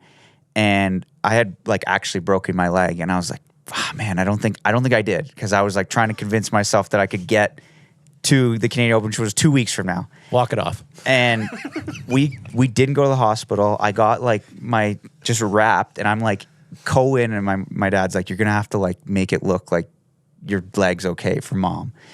And I was like, all right. So I'm trying to walk with luckily it was a hairline fracture, but my leg was broken, and I'm trying to and I just collapsed to the floor, and I was like, and then mom was like, we're going to the hospital. Because I was convinced, my dad was convinced that if we get through this one night, it'll be healed by tomorrow, and you're off to the Canadian Open. It's gonna be all good. Rub some dirt on it. You're good to go. And it was I broke my tibia. So yeah. It's a tough one to walk off. Yeah. I do. But that's the mentality. That's hockey mentality. That's hockey's tough guy. It's the playoffs. Yeah. You're gonna be fine. Just walk it off. I do like that your dad and yourself thought you would be able to get it by your mom, because your mom is a nurse. She works in a hospital, and you literally, when you were a kid, your babysitter took you to the skate park. Yeah. Oh yeah. And I shattered my elbow. And then where did your babysitter take you? Right to the hospital with my mom, and it was like. And your mom's working at that hospital. I still broke my elbow pretty good. Yeah. But we were a little delusional, We're trying to. That was my dad. Fuck, he's a legend. Definitely passed away 9 years ago now. It's been 9 years. He had cancer, but he was I wish all of you guys got to meet him, because he's such a motivator of humans, which I really appreciated of him. He was always even if you didn't know him or you're just introduced, he'd ask you what you're up to and be like, how can I help you get better at what you're doing? Which I really appreciate. I take that into my life now, where he's just he just wanted everyone to crush it. It was really cool. And my brother's kind of taking that role. Pete is the father figure of the family now, for sure. After we lost him, it was Pete really stepped up, because we were kind of missing that. We got a question from Jody in regards to this. Here we go. Oh, nice. Yo, what up, Bombhole? Jody from Airtime Podcast calling in. Huge fan of the show. You got Mikey Ciccarelli in the booth. Really hyped to hear this episode when it drops. My question for Psycho, hopefully you guys have already touched on how we got that nickname, because that's gold, but how big of an impact has your dad had on your snowboarding, and how big of an impact has he continued to have on your snowboarding? Excited for this one. See ya. Peace. Yeah. Oh, man. Great question, Jody. Love you, buddy. We're missing you out here. Wish you could be on every trip that we get to do, because it's so good hanging with Jody. I love that guy. Yeah, the relationship that I had with my dad and in the sense of like my snowboard and everything was just, like I said, he just believed in me so much and was like never, like he worked his ass off at those beginning years to make sure that I could like go to New Zealand and do these trips. And like, he worked his whole life and he wanted me to be able to like live a life that he envisioned. So I like owe everything to him. And I think a big one for me was just like when he passed away, I was 18 and I just got on the national team for slopestyle. I'd moved to Whistler and I just like was all for him. Like it still is. Like every moment is like, I'm thinking about him when I'm dropping in. If I'm scared for a jump or scared for a feature, I'm like, hey dad, like let's have a chat here. Like you got me. Like, and everything I'm doing now is I think that's almost the saddest part is because when I do well, it then becomes even more sad because I'm like, fuck, I don't get to tell him or like share it with him because I know he'd be like losing his absolute mind, you know? So I think that the NST win was a perfect example of that, where I just was so emotional. And there's so many moments in my career where, you know, my mom's there, or my brother, or my sister, and we're all a very tight-knit family and know how much he was to all of us. And I think I'm very fortunate that I had snowboarding through his loss, because I know it can go either way. And I just like use it as motivation, where I was like, I'm going to prove my dad, I can show him that I'm going to be as good as I possibly can. And my brother's done that. He's so successful. My sister's incredibly successful. So it sucks that he's not here, but I'm very grateful that I had the time with him and he showed me how to live. Man, parents are like literally the shit. Thank you. Seriously, wouldn't be here with any of them. So yeah. Thanks for sharing that, Mike. Yeah, no, it's a very, touches my, I still, for the first like maybe 5 years, I'd write his name on my board, like Johnny C. And then now I just like always just have him kind of in my brain. Like I have a weird thing where like if I see a crow or like a bird around a time when I'm scared, I'm like, oh, Johnny's here. Like my dad's here. Yeah. Because there's so many moments, especially filming, when like I'm about to jump off this giant step down and I'm so scared, and then a bird flies over and I just completely come at ease, where I'm like, he's here with me. And like I use them as a crutch, where I'm like, Dad, I'm fucking scared right now. And you have these weird, it's like maybe weird for some people to think about that, but I truly believe that he's still with me and he's there. Because he wants to be. He's such a stubborn Italian dude that he's like, I'm not going anywhere. That's amazing. Yeah. There's a funny story too when you're writing GC on your board, or JC. Oh yeah, this is so good. So my first event back after he passed away was Dew Tour 2014, and I didn't have a Sharpie, and I just took stickers and made the thing JC, and then I realized, like when I'm at the bottom waiting for my score, and I'm like, oh man, they're gonna think that's like full, like Jesus Christ, like. And I never really cleared it up. So yeah, that was for my dad, not first. Just to be clear. The other JC. Yeah, the Johnny C. Yeah. Well, I feel like also too, talking about grief, I think it's a great thing to talk about too, because it buckles people. Grief can absolutely buckle you. You've been through the ringer with it. You got any words, little nuggets of wisdom to help people navigating grief? Great question. I mean, I'd say the biggest one was like, don't be afraid to talk about it. Because like I think for the first couple months I was so like, I didn't want to be the guy that, oh, his dad died, and like he's like, we got to be careful around him because he's like we don't know what he's gonna do, because it's a very emotional time. Everything can be triggering. But I found as I talked about it more with other people, then I would find out that, oh, they lost a parent or they lost someone close, and I'm like, oh, you seem like you're doing fine. And I'm like, how did you do that? It's like, take some time. It's like you're gonna have great days, you're gonna have bad days. But it was when I started realizing that other people were going through it, and then I was like, oh, okay, I'm gonna be fine. But when you just close it in and you make it your own little battle, you're like, you think it's like only your scenario. But if you start talking to someone that has lost a parent, lost a friend or something, you then start realizing that we're all in the same boat and we can get it together. I'd say that's the biggest, like, talk to people about it. Be like, hey, my parent passed away and it really fucking sucked. And then they might be like, hey, share a story, and there's a connection there, and then there's a moment, and then you build something from it. I'd say is the biggest piece of advice I can have. Yeah, another nugget. I think I've talked about it on the show. I can't remember. We do so many damn podcasts, but I mean, some people are weirded out by this. Some people are into it. But I talked to a medium. Have you ever done that? No, I would be interested, honestly. Yeah, it brought me great comfort. Did you have good experience with it? Oh, it was incredible. Yeah, you see my office, the motorcycle, and it's for my friend Simon, really close friend that passed away, and went, and I just kind of naturally through kind of serendipitous series of events. Yeah, this kind of medium was just kind of came into my life, and I was like, didn't really resist it. I was like, cool, I'll go sniff this out. And at first, she's like, oh, your grandfather's here. My grandfather passed when I was a kid, and when I was a baby, so I never really met him, so it didn't really do anything. And then all of a sudden she was like, oh, Simon's here. And then she was like laughing and talking to the medium, and I felt as though, and everybody's different, but my experience was like, I was like, holy shit, like she's like having this conversation with Simon and laughing, and she's like, oh my God, he's so funny. And then he's like, hold on, he has a message for you. And she like changed her voice. And she was like, exactly how Simon would say it. She was just like, I'm right here with you, buddy. And like, it gave me chills and made me cry.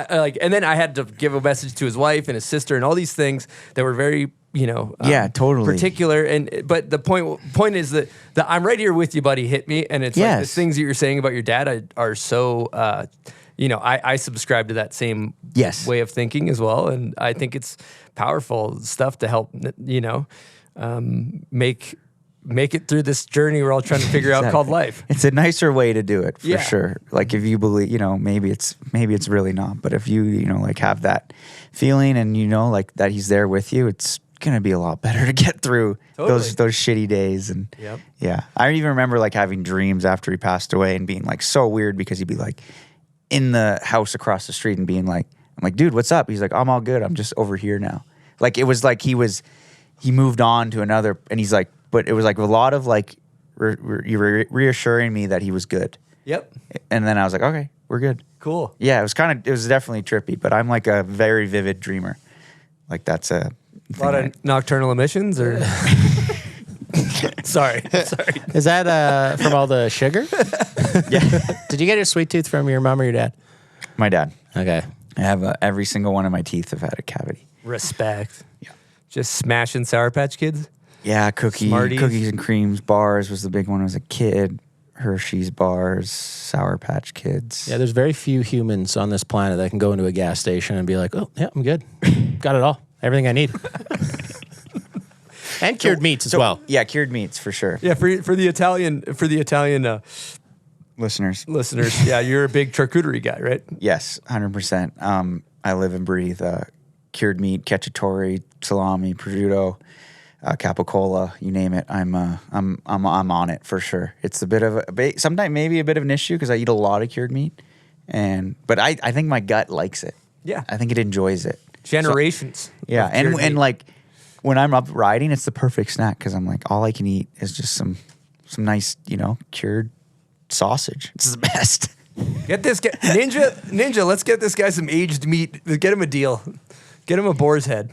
That would something be in fruition. You guys are looking like there's a docu sign. I mean, when is what was the Twin Rivers or Two Rivers? I've been spam emailing them to try to. Yeah. They sent you a couple boxes though. No, the big one, Venetian Meats. Venetian Meats. That's what it is. From my hometown. I apologize. Sorry, Venetian Meats. Venetian Meats from my hometown in Hamilton, and they make the best cacciatore out there.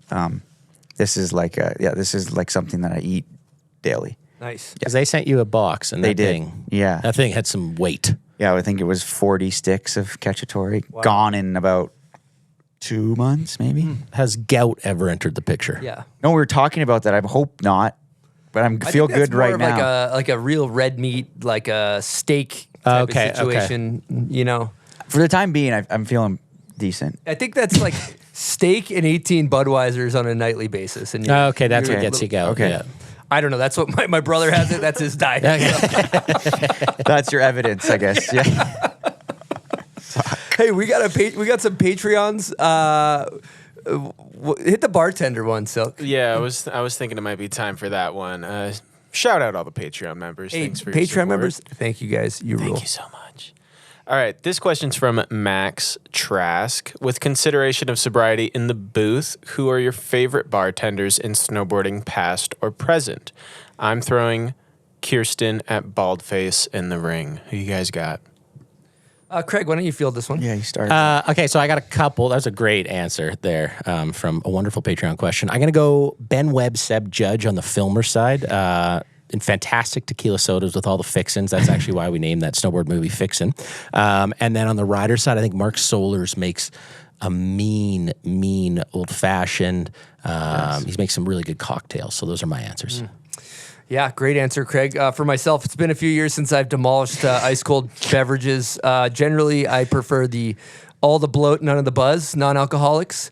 But, P1, favorite bartender, easy pick, Joey B. How you doing? Ooh, nice. It's a good one. He's just kind of in a league of his own, in my opinion. Go ahead, Mikey. I got to give a huge shout-out. Connor Palicki.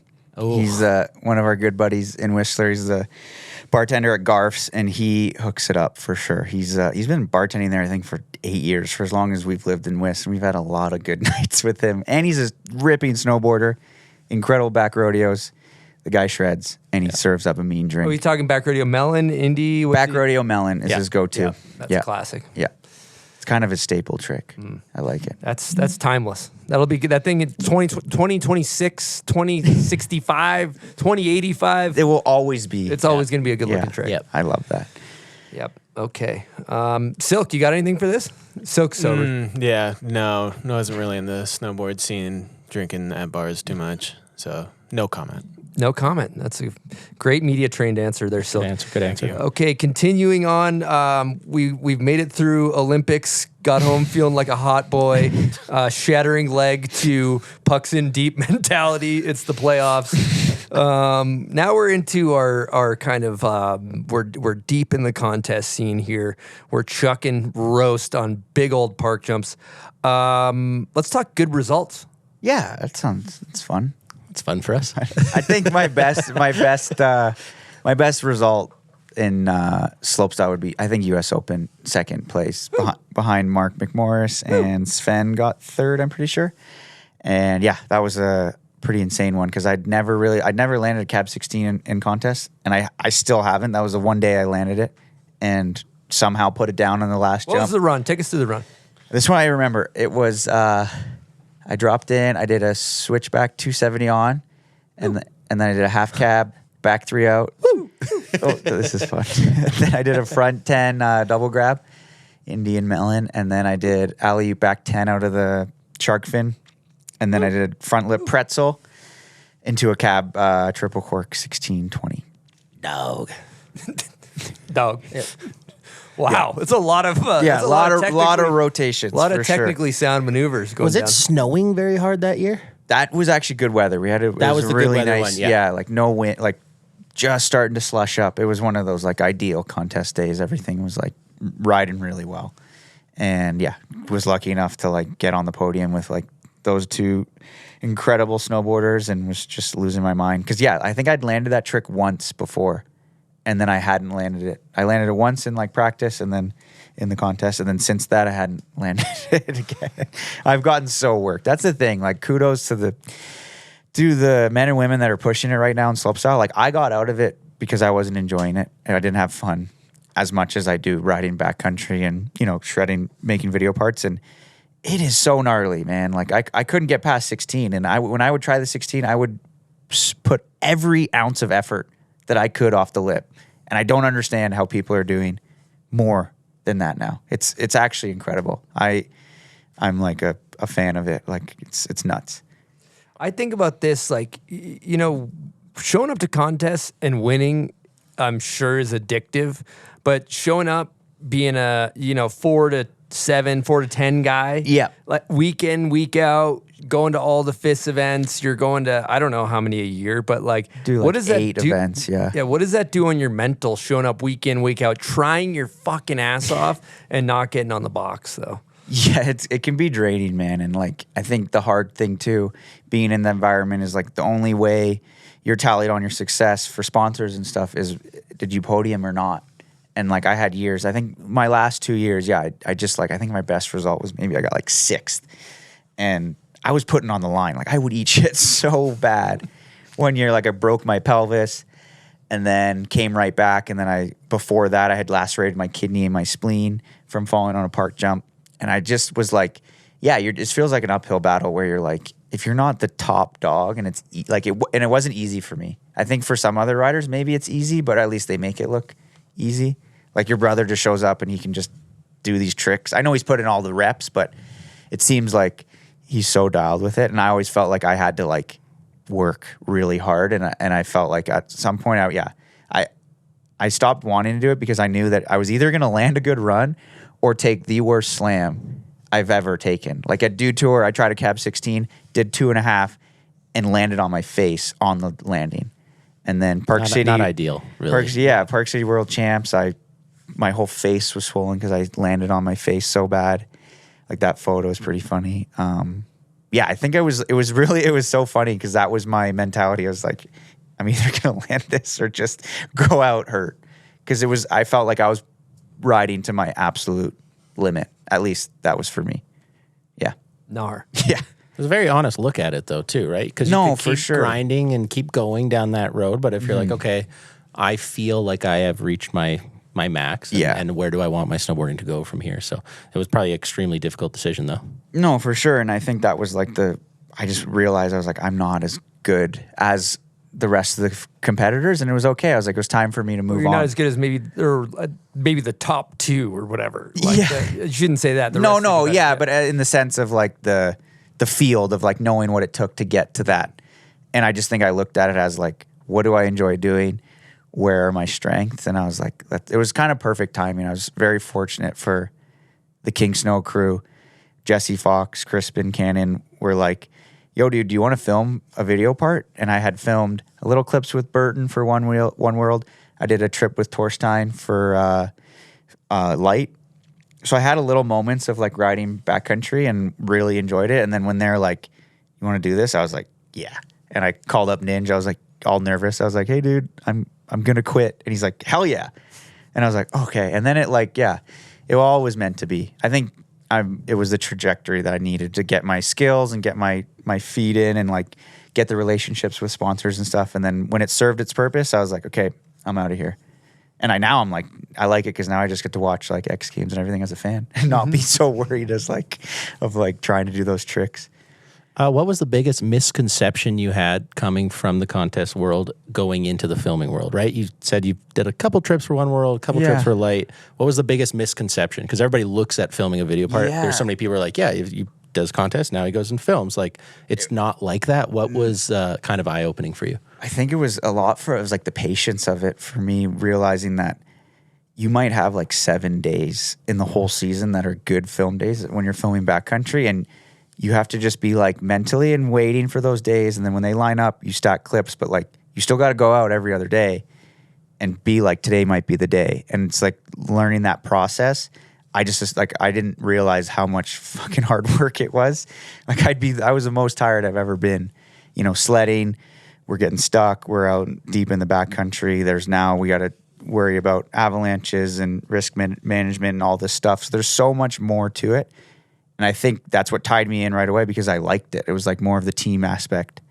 And you don't get that in contests as much. We're all out there trying to ride the best you can. But when we're filming, when I'm with Craig or Mikey or Mark or Sean, all the boys, it's like, okay, we're going to get a clip. You're going to get a clip. Gabe's going to be stoked because his clip's going to be good. And then we're going back to the truck. And it's like, it's the common group feeling that I really enjoy. Because if you're not feeling that day, you can then invest into somebody else and be like, let's get you your A-grade hammer. And you don't have that I didn't have that in slopestyle. So I think I really admired that, and I learned that right away. It's hard work, patience. Bucks in deep. Yeah, just putting yourself out there, like going every day. Yeah, getting and I think too, like to touch on, I had bought a brand new sled maybe 3 years before I, it wasn't brand new, sorry. It was a used 2017 850. Naturally aspirated. Yeah. NA. Yeah. Yep.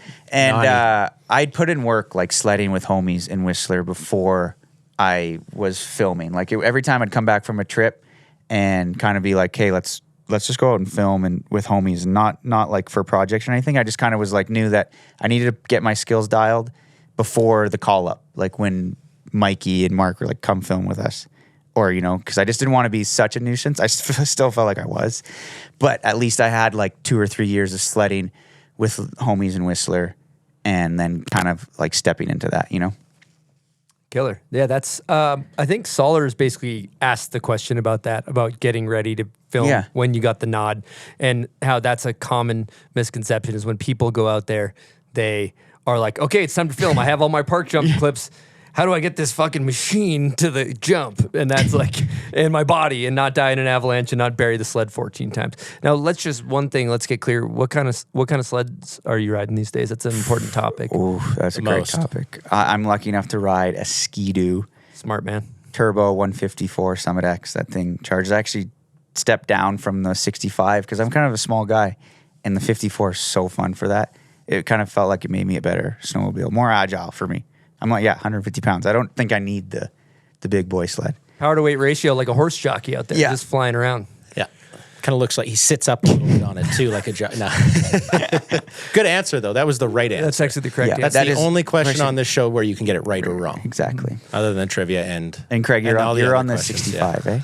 I'm on the 75. Oh, actually, that's right. They're not going to make it next year, but the 65 provides all the power that I need. Yeah. Yes, buddy. I love that. Mikey actually sent a video of you going up a hill climb somewhere, and you run into a pine tree and just laughing. I'll give you the clip, Silk, to put on the YouTube. Yeah, that's a funny one. That was so that was my so I felt like I maybe got the call up a little earlier than I was expecting, because I had that 2017 for, I think I bought it like 2 years before, and I had sledded, but got some days just filming with like some of the crew in Whistler, like out of service guys. I went out with them a bunch.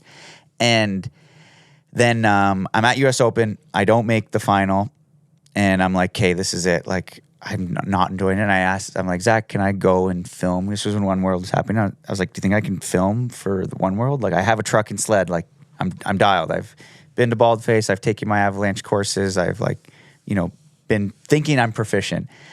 And then we go to Blue River, and that's where the boys are. So I fly home, drive out there, and I'm like so shit scared that I'm YouTubing Blue River snowmobiling, because I don't know what I'm getting into. At this point, I had sledded in Whistler, a lot of open hill climbs, big pitches, but it's like no trees.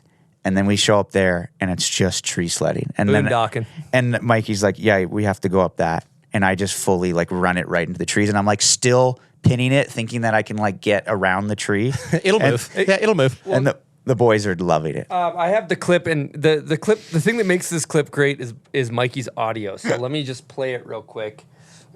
Hang tight.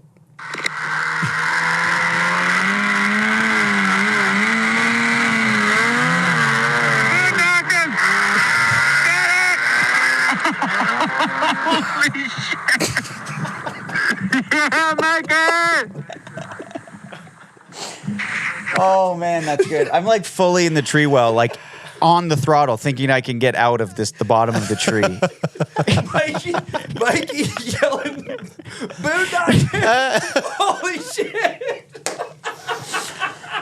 Because you also know you're with probably some of the greatest snowboarding sledders in the world. They are the most efficient, like filming backcountry riders with their sleds. Like Mark and Mikey are like fucking so dialed, and for sure I was like, oh god, so intimidating. But they were so rad. They showed me the ropes and taught me how to do a lot of things. But that was my first, like, right off the plane, drove straight there, and I was like, oh my god, I was like, I can't do this. But you just put in the time and just keep trying. You'll get there. Like, now I'm not as shit scared on a sled. It's kind of nice when that becomes less of the fear, because it really was for remember that one time we got stuck in the chicken coop in Whistler?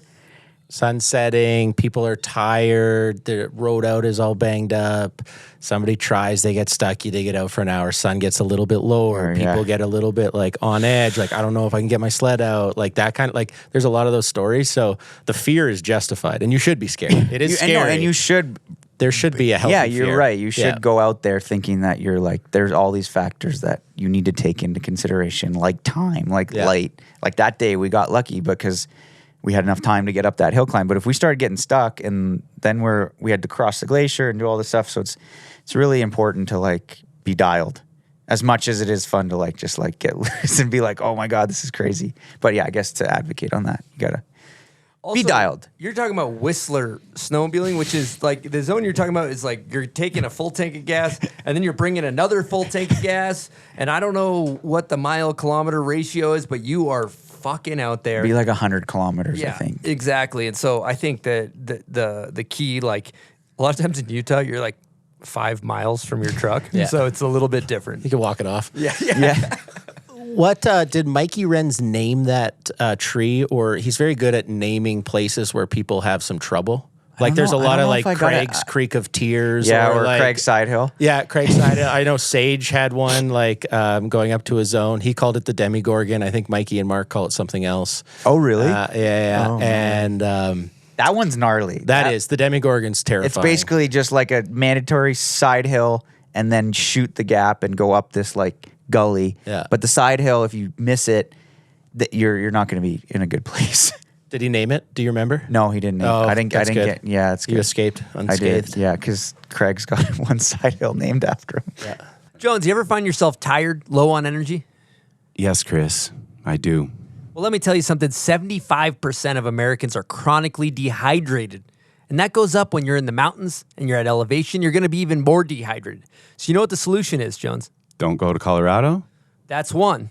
You could also drink Bubs Naturals Hydrate or Die. There's 2,000 milligrams of electrolytes. There's no added sugar, and there's no artificial flavors. I love that. Now, when I'm hydrated, I have more energy. I ride better. I can probably still grab my board. When I'm dehydrated, I can't. No, my skin literally will crack if I try to grab my board unhydrated. You look like a lizard that's been dead for 30 years. And not the Lizard King. Not the Lizard King that also got run over by a car. It's roadkill. Yeah, salamander. Exactly. So if you want to get some Bubs Naturals Hydrate or Die, use promo code BOMBHOLE for 20% off at checkout, and stay hydrated with Hydrate or Die. Jones? I will. Thanks, Chris. All right, Mikey, we're talking about backcountry filming and all that stuff, but you came from the world of chucking roast on icy park jumps. Chucking carcass, some people might call it. Chucking Yes, definitely. And I'm curious, were your sponsors more psyched when you were chucking cark riding contests, or were they more psyched on the backcountry side of things? I'd say they were super psyched when I was doing well, obviously, like when I had those couple podiums, like US Open and a couple World Cups events, because that's ultimately what, at that point, you're paid to do is to try to get on the podium. That's how you justify getting a paycheck. But I think as I realized that I was like a little digressing, and not riding as good as I once was, I was starting to stress that I was like, I don't think my brands are that hyped as much because I'm not performing at the level I once was. And I think that was a big motivator for me to be like, yo, let's just see what happens. Like I bought a brand new sled, bought a new truck because my truck had blown the transmission, and just was like, let's see, I'll bet on myself. And luckily, like Rockstar was always Steve Mateus, huge shout out to him. He's supported me through like so many injuries and kind of making sure that I was able to like be supported through that, and Burton as well. But it's just kind of a tough timing because it was COVID year. So I got put on a 6-month contract for that winter and kind of knew that I needed to like perform. And I totally get it because we're such in fortunate positions to be paid professional snowboarders. And I understand there's a value to that.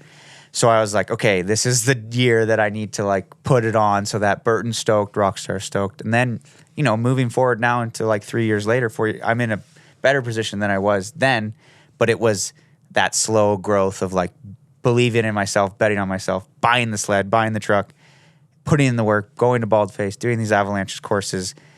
And my biggest fear was that I was always going to like, if I stayed too long in the contest scene, I would get dropped, and then that was it.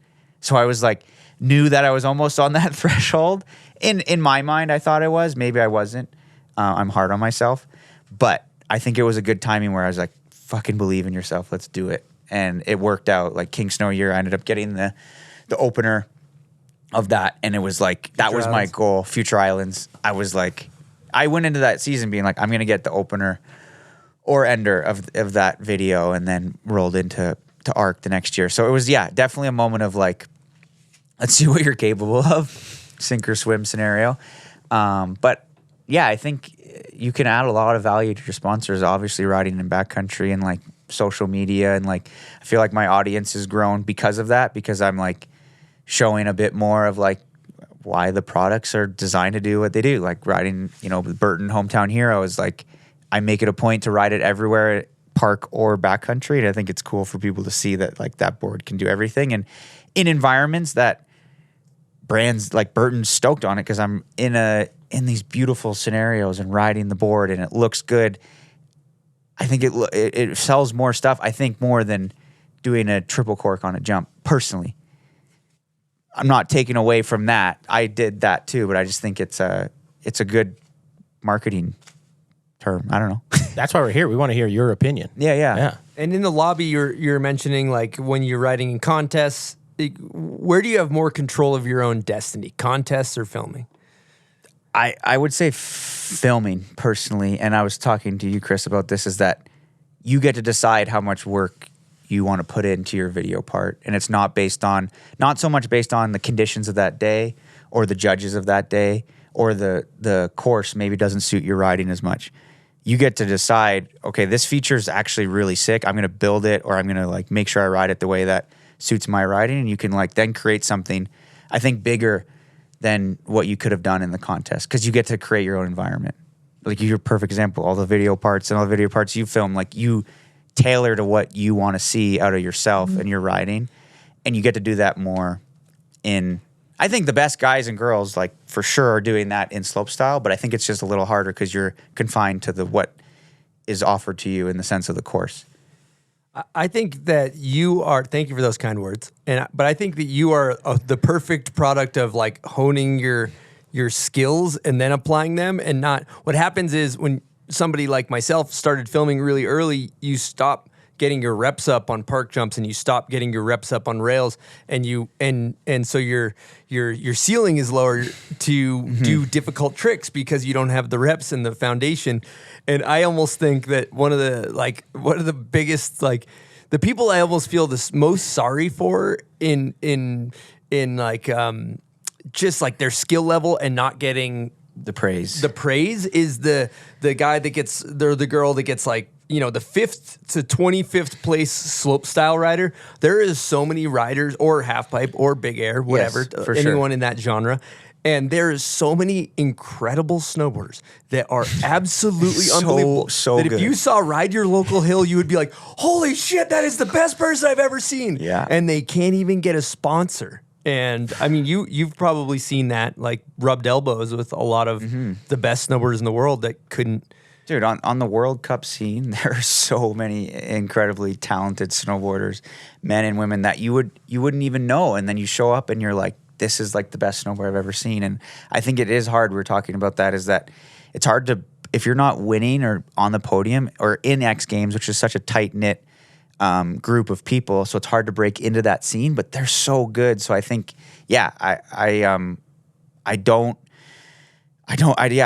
know how you would make it so that these people can get more recognition. I think honestly, like trying to create your own platform so that you are showcasing your riding, keep doing the contest. Like I don't advocate not competing, because it's going to hone your skills. It's going to make you, if you're able to do it and have the means to go up in the contest scene, like you're going to become such a good snowboarder because of just your fundamentals, your work ethic and everything. But I think it's like important to like think about what else you're doing so that you can try to like I said, add more value to your sponsors rather just from results. Because I think it's a very hard thing to grasp when you're doing so well. You know, I remember going to Saas-Fee, and it was a big moment of realization when I didn't think I was good enough. It took me like 10 tries to land a back 16. And there was probably like 10 people there, like a couple Euros, a couple Americans, all shredding. And they were doing those tricks first try. And I was like, they're so good. Like, it's actually incredible, you know? Yeah.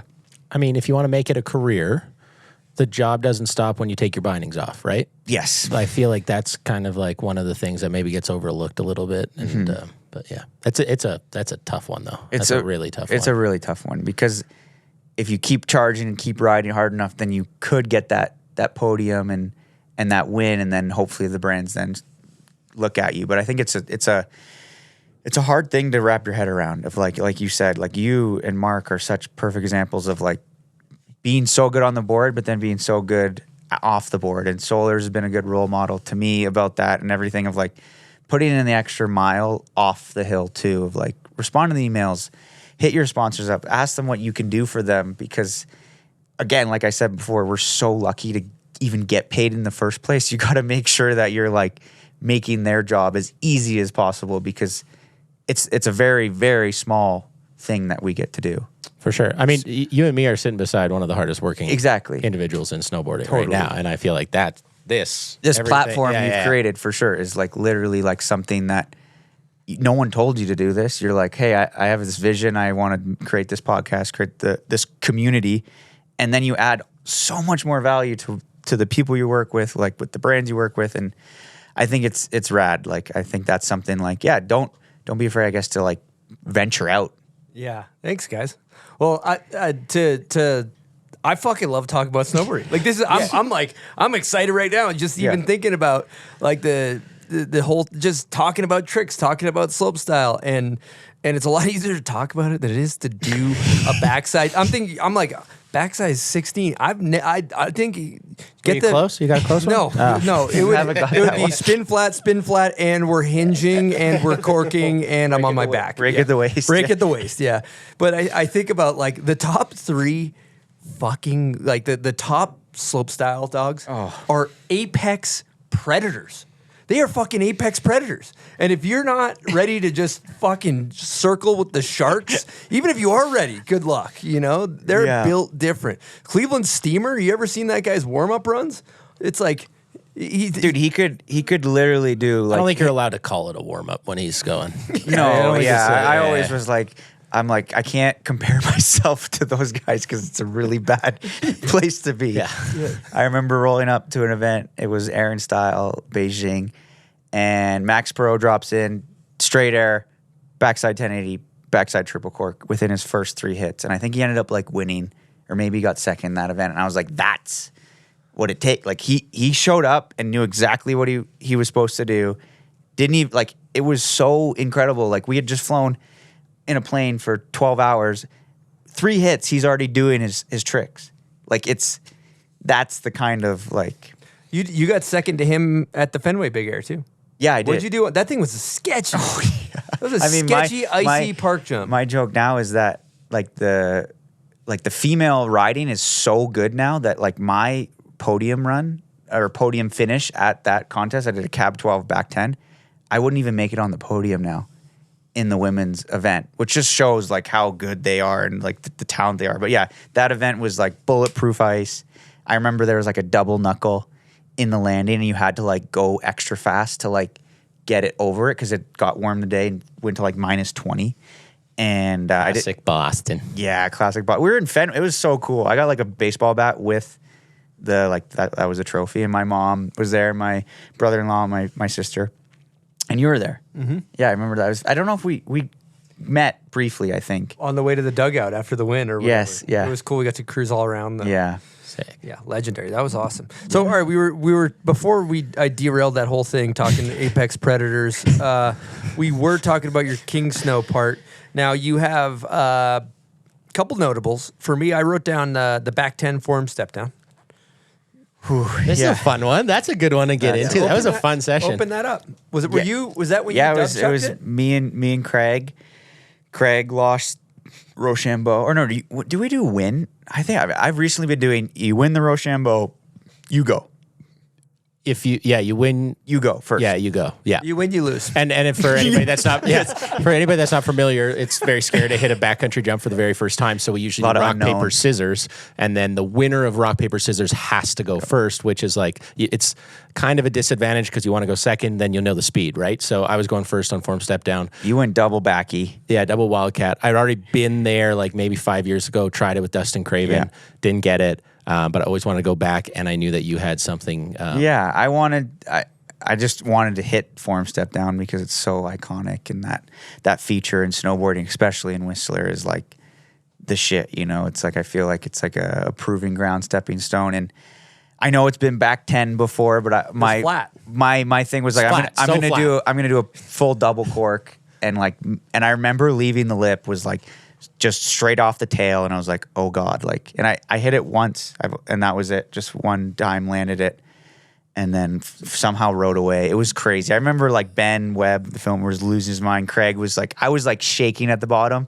because I came out of it and was so much higher than I expected, and just fell into the landing, and you kind of popped off a little bit of a wind slab, so it was propagation. Yeah, it was like wasn't perfect powder. It was It did rip a little bit when you landed. when you hit it that first. apron just ripped out. Just a little apron. Yeah, you can kind of see a little. It was like maybe shape. like yeah, 3 centimeters or something like that. but it was still good. And I think for folks at home, form step down has got to be one of the most iconic backcountry snowboard features. And when you're sledding in Whistler, you go up the S-chute, which is, if you're new to sledding, pretty intimidating. And you get over and you're on a glacier and you look and it's right there. One of the first things you see every single morning. So if you've sledded in Whistler, you're almost 100% chance of seeing it. Yeah. But I think it was just so special to be like, I'm doing a backside 1080 double cork. I'm going to do it on form step down. That's your goal. Yeah. And then your first hit, you do it, you land it. And that like elation, we talk about clip high. You talk about seeing people get that adrenaline. Being around somebody that has just got that is like literally addictive. It was so sick to see. Fuck yeah, that was Kid was riding high. Kid was riding high, especially because you realize like it's a big feature, and when you're doing a double cork on something that you're going pretty slow on the takeoff and then dropping, you like really drag off. Like if you didn't get the doink like you would. No, like, and that's something I hadn't experienced before, because whenever I've done a back 10, it's like charging into a park jump, and you're going fast. Like but on a step down, the run in was probably only like 20 or 30 feet. And then you're like, okay, you can actually like see the takeoff. You're like, I got 2 turns, and then I got to whip this thing. So your speed off the lip, I think what makes it feel so different, because you're just instantly falling. And then for it to come around, I remember texting my family. I was like, I think I just filmed my ender clip, because I didn't film the video part. Like I was like really excited to like put something together, and I didn't feel like I had a ender, and then that happened. And I was like, okay, this is it for sure.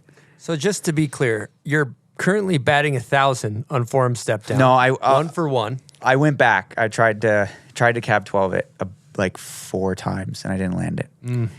Maybe unfinished business. Unfinished business. Yeah, wow. I might have to go back. I mean, back. 1 for 5 is pretty good. Yeah, for sure. Yeah. I'm not good at math. I'm not going to try to do that, but yeah, yeah, that was a special one for sure. That's so many. Like I'm thinking of like Ika's Switchback Rodeo 7 on it is pretty sick. Mickle does a back 9 on it, I think, in one of the Burton videos. I feel like I like the Big Wigs back 5. 5 is super sick. Sick. In his part, Get Real, is it? Get Real, yep. Yeah. Happiest guy at Brandywine, me. Yeah. What's your favorite trick on that? Done on that, Craig? Double Wildcat. Actually. Yeah, it's his trick. Yeah. Mine. I've hit it twice, or I've technically hit it 3 times. Yeah, you 1-footed it. I did a 1 foot on it, and then I did a double Wildcat. My favorite trick. Shout out Devin Walsh and Jack McDougall. Back Rodeo 7 is amazing. Sure. Obviously, Ika Backstrom switch backside Rodeo Insane. 7. JP Walker. Yeah, you can't beat the back 10 tail. Back 10 tail. Dead flat. Matt Belzale. So flat. You don't even look good. He looks good when he's singing, but also when he's doing a flat back 10 double. And then Matt and Rusty both have back 10s on it too. That's true. Yeah. Really, like that makes that trick so hard, because like we're talking, you're going so slow. It's really hard to create torque when you're spitting like on a step down, because there's no like, I guess, friction or like. How would you describe it? Speed, like momentum. Doink. I would say the doink. Yeah, like you're not getting that like. That flick. Pop. Pop is all generated by yourself, where on a jump, you're taking speed and then using the lip trajectory to put pop you up. Yeah. This is, you're going down instantly. It's just science. It's just my life. Yeah. I'd like to just put one out there that I'd like to see, and I might be on an island for this. Might be a nice cold take. Imagine just like a Sebe de Buck lawn dart off of that thing to the bottom. Incredible. Like so mega big. Just letting it eat slow. Maybe nose grab. Maybe not. Been just straight up, like I was also thinking when you said Sebe de Buck, I'm thinking of like the slowest backside rodeo stale. Has it been? I'm sure it's been back rodeo. I don't think anybody's done a back rodeo 5.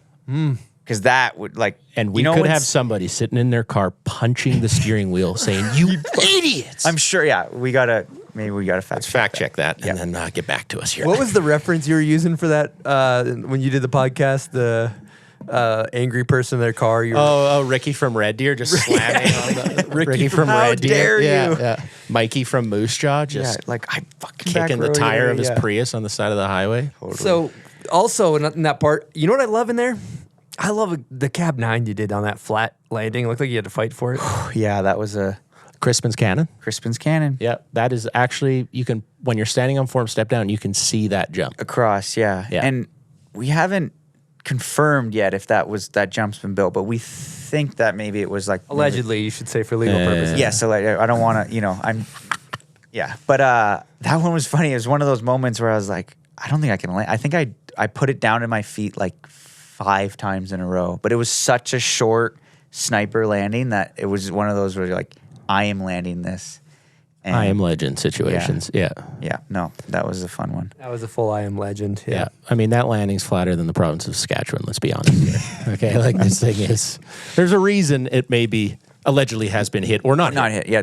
For legal purposes, we can't say. There's about like a 10-foot sweet spot. And when you're going like, 80 feet, 10 feet is quite small. Yeah. It's a bit of We're not all Arthur Longo out here. No, He can land. Literally, if you give him a 5-foot landing, he's good. That's not going to be a problem. Yeah. It's a bit of a $1,500 a week for singing lessons in this is what I get type of situation. So flat. Okay, so we got that. All right, let's talk about Torstein Light Project. Yeah. A lot of HPV drone situation. What, is that what FPV? Yeah. You're talking about STIs. That turned quickly. Yeah. That's a very different conversation. Yeah, so definitely the latter, the FPV. Gab. Gap, yeah. Yeah, he's a legend on the drone. No, that was sick, man. Torstein hit me up and asked me to be a part of his project there at Baldface, where he brought Charles in, and we built all these jumps. And that was really my first introduction to hitting a backcountry jump, and it was pretty all-star crew. It was like Ika, Wernie Stock, Jamie Anderson, Danny was there, Torstein, and myself. And yeah, I remember like the jump that we hit, like the big one that Torstein does the front 10 and double wildcat on. It was like, I remember asking Tor, I was like, hey, are you going to like side slip the in run, or like, are we going to like drop from a spot? Because there's kind of like this cliff and it was a very long in run. He's like, oh no, I'm just going to like ride into it. And I was like, what do you mean? He's like, I'm just going to, and he just rode the line and then like laced a perfect method. And at that point I was like, oh my God, like the talent and the speed management for him to like, it was like, a 500-foot face or whatever to ride into it and then just hit this jump is like crazy, because when you're riding POW and then you go onto hardpack, it's really hard to judge your speed because you're like going slow, and then you get like this speed burst. So yeah, legend. Thanks for Tor. And then this year, a cat-built wedge too, right? Yeah, and then going into like this year, shout out Charles Beckinsale. Yeah, Charles Beckinsale is an absolute legend. That's an air horn. The guy can do incredible things with the Snowcat. But Tor had that vision. We got the light project. It went well. And then this year, actually, Tor wanted to like even accelerate it and do it bigger. And we got to spend like about 2 months at Baldface Valhalla. Woo. Shout out Jeff Pensiero for letting us be there for a long ass time. But it was really cool. Charles came in with the cat, built these huge wedges, and like he built landings with winches up there. And I think it's going to be a pretty cool project. And like, wait, so he winched the landings and then let him fill in? Yeah. So wow. he basically built the landings. I think we first trip me and Tor did was like February 10th, where we scouted to see where we wanted to build the jumps. And then Charles came shortly after that and built them. And then it snowed. We got lucky. Like BC didn't have the best year, but in Nelson, they still got pretty good snow. I think it snowed like 1.5 meters on top of what was already there, like when Charles built the features. So 3 feet roughly. Just sorry. Okay. Yeah, I was you're like too many Canadians. You started in the blinking booth and I here, thought he passed out for a second. Yeah. But yeah, it was sick, man. And working with someone like with Tor, that's another person I have to thank a lot, because the way he looks at life, not even snowboarding, like outside of life, is so beautiful. And I really appreciate the time I got to spend with him, especially this year. Like, he meditates every morning. I got into it. I started doing that, and it's like really helped me. And just the way he's got a really beautiful way of like looking at things. His vision, when we're out there filming these projects, he's already thinking about, like, I'm so worried about I'm like, I got to ride. because that's my concern. But he's thinking about which angles are going to be the best. Where should Gab fly in from? Where should Tim be on the sticks? Where should Craig? Should he do a follow? Like, and then he goes and performs on his board too. He's thinking about so much stuff. The vision he has is incredible to make these projects. So I'm excited for that'll be coming out, I think, in the fall on Shredbots. You guys get some heat makers? What are we talking? Some bangers? There's some moments for sure. Yeah. What's the best trick you did? Mons Roisland was out there as well. We had Brandon Cocard, Brandon Davis. Those boys absolutely were charging. Mons isn't a weapon out there. Yeah, it's just a matter of time. He got on the sled too. We were like, one day it was like, just like, flat light dumping snow. And I was like, Mons, like, let's go. Like, let me show you what the turbo is all about. And I just doubled him around the lake. And he was like, oh my God. And then I'm like, you try. And he figured it out, like got it. And I'm like, I'm sure in a couple years, he's going to come to the point of like, I'm buying a sled and coming out filming with us. Can we just derail real quick and talk about how Mons Roisland just did a backside 1080 to 50-50 on a rail? Double cork for that matter? I don't even know how to I remember doing a backside 360 onto a rail and being like, wow. and now someone's doing a 1080 and he did it with like style and grace. Yeah. That feature really blew some minds. Mons is a really good guy. He's a certified prob. Yeah. Absolute issue. Yeah. Did you watch Star Wars ever? Do you remember Adam Driver, how he has to like kill his father? Kind of. He's like, I don't know if I have the strength to do it. I know what I have to do. Did you feel that when you went up against Torstein? It was stressful. I was like, because you've just been filming. I know. We literally, and we kept talking about it during the season. Where like, let's make sure that we get to the final together. Like that was what we kept talking about. And then we were it was a semifinal, me and him, and I was like, fuck. And like, it was so close, and it was almost, I think I liked it better that we both didn't ride great, like in the sense of like, I fell, he fell, and I think it was just kind of like a beautiful thing where we didn't like, there was no like, you rode, I don't know. I felt like it could have gone either way personally. And he was so rad after I'd moved on to the finals. He could tell I was really stressed, and he came up with me in the heli, flew the top. He's like, I'm going to help you breathe. Let's just like focus on your breathing. Like, let's get through this. And for him to do that, like fully remove himself from that moment, I was like, you are like that, like in a sense, it's like a very competitive environment. And he fully just was like, now I'm going to help you. And I was like, thank you, Tor. Like, yeah, shout outs to him. What a gangster. Right? Like he's like, because he could tell I was like, oh my God, what is happening? And he came up and helped me get through it and like asked like what I was thinking for my runs and stuff, which was cool. Man, I feel as though Torstein has evolved as a human in such a way where he's so tapped into the fucking mystical. Yeah. And I personally love that and admire that about him a ton. Me too. And it's almost like I hear these little stories. I hear this little hearsay about like, yeah, he's meditating before he rides. And yeah, I would love to hear like specifically, you spent time riding alongside him recently. Like, what are the things he's doing to tap in before he rides? Yeah, he's even like, he does like a little bit of like a song chant that he does before he drops in. It's really powerful and like really just like, we were talking about this. It's like when you ride your best, we call it flow state or like whatever. It's like, you're so present in the moment. And since he's meditated so much and he's so in tune with his body, he's able to just like snap into being so present and so there. And that's when you perform your best. So like seeing that first person, like it's really inspiring. And I like took it of like, okay, that's like, he's the best of the best. And that's how he's like, he's figured out this next level of riding, I think.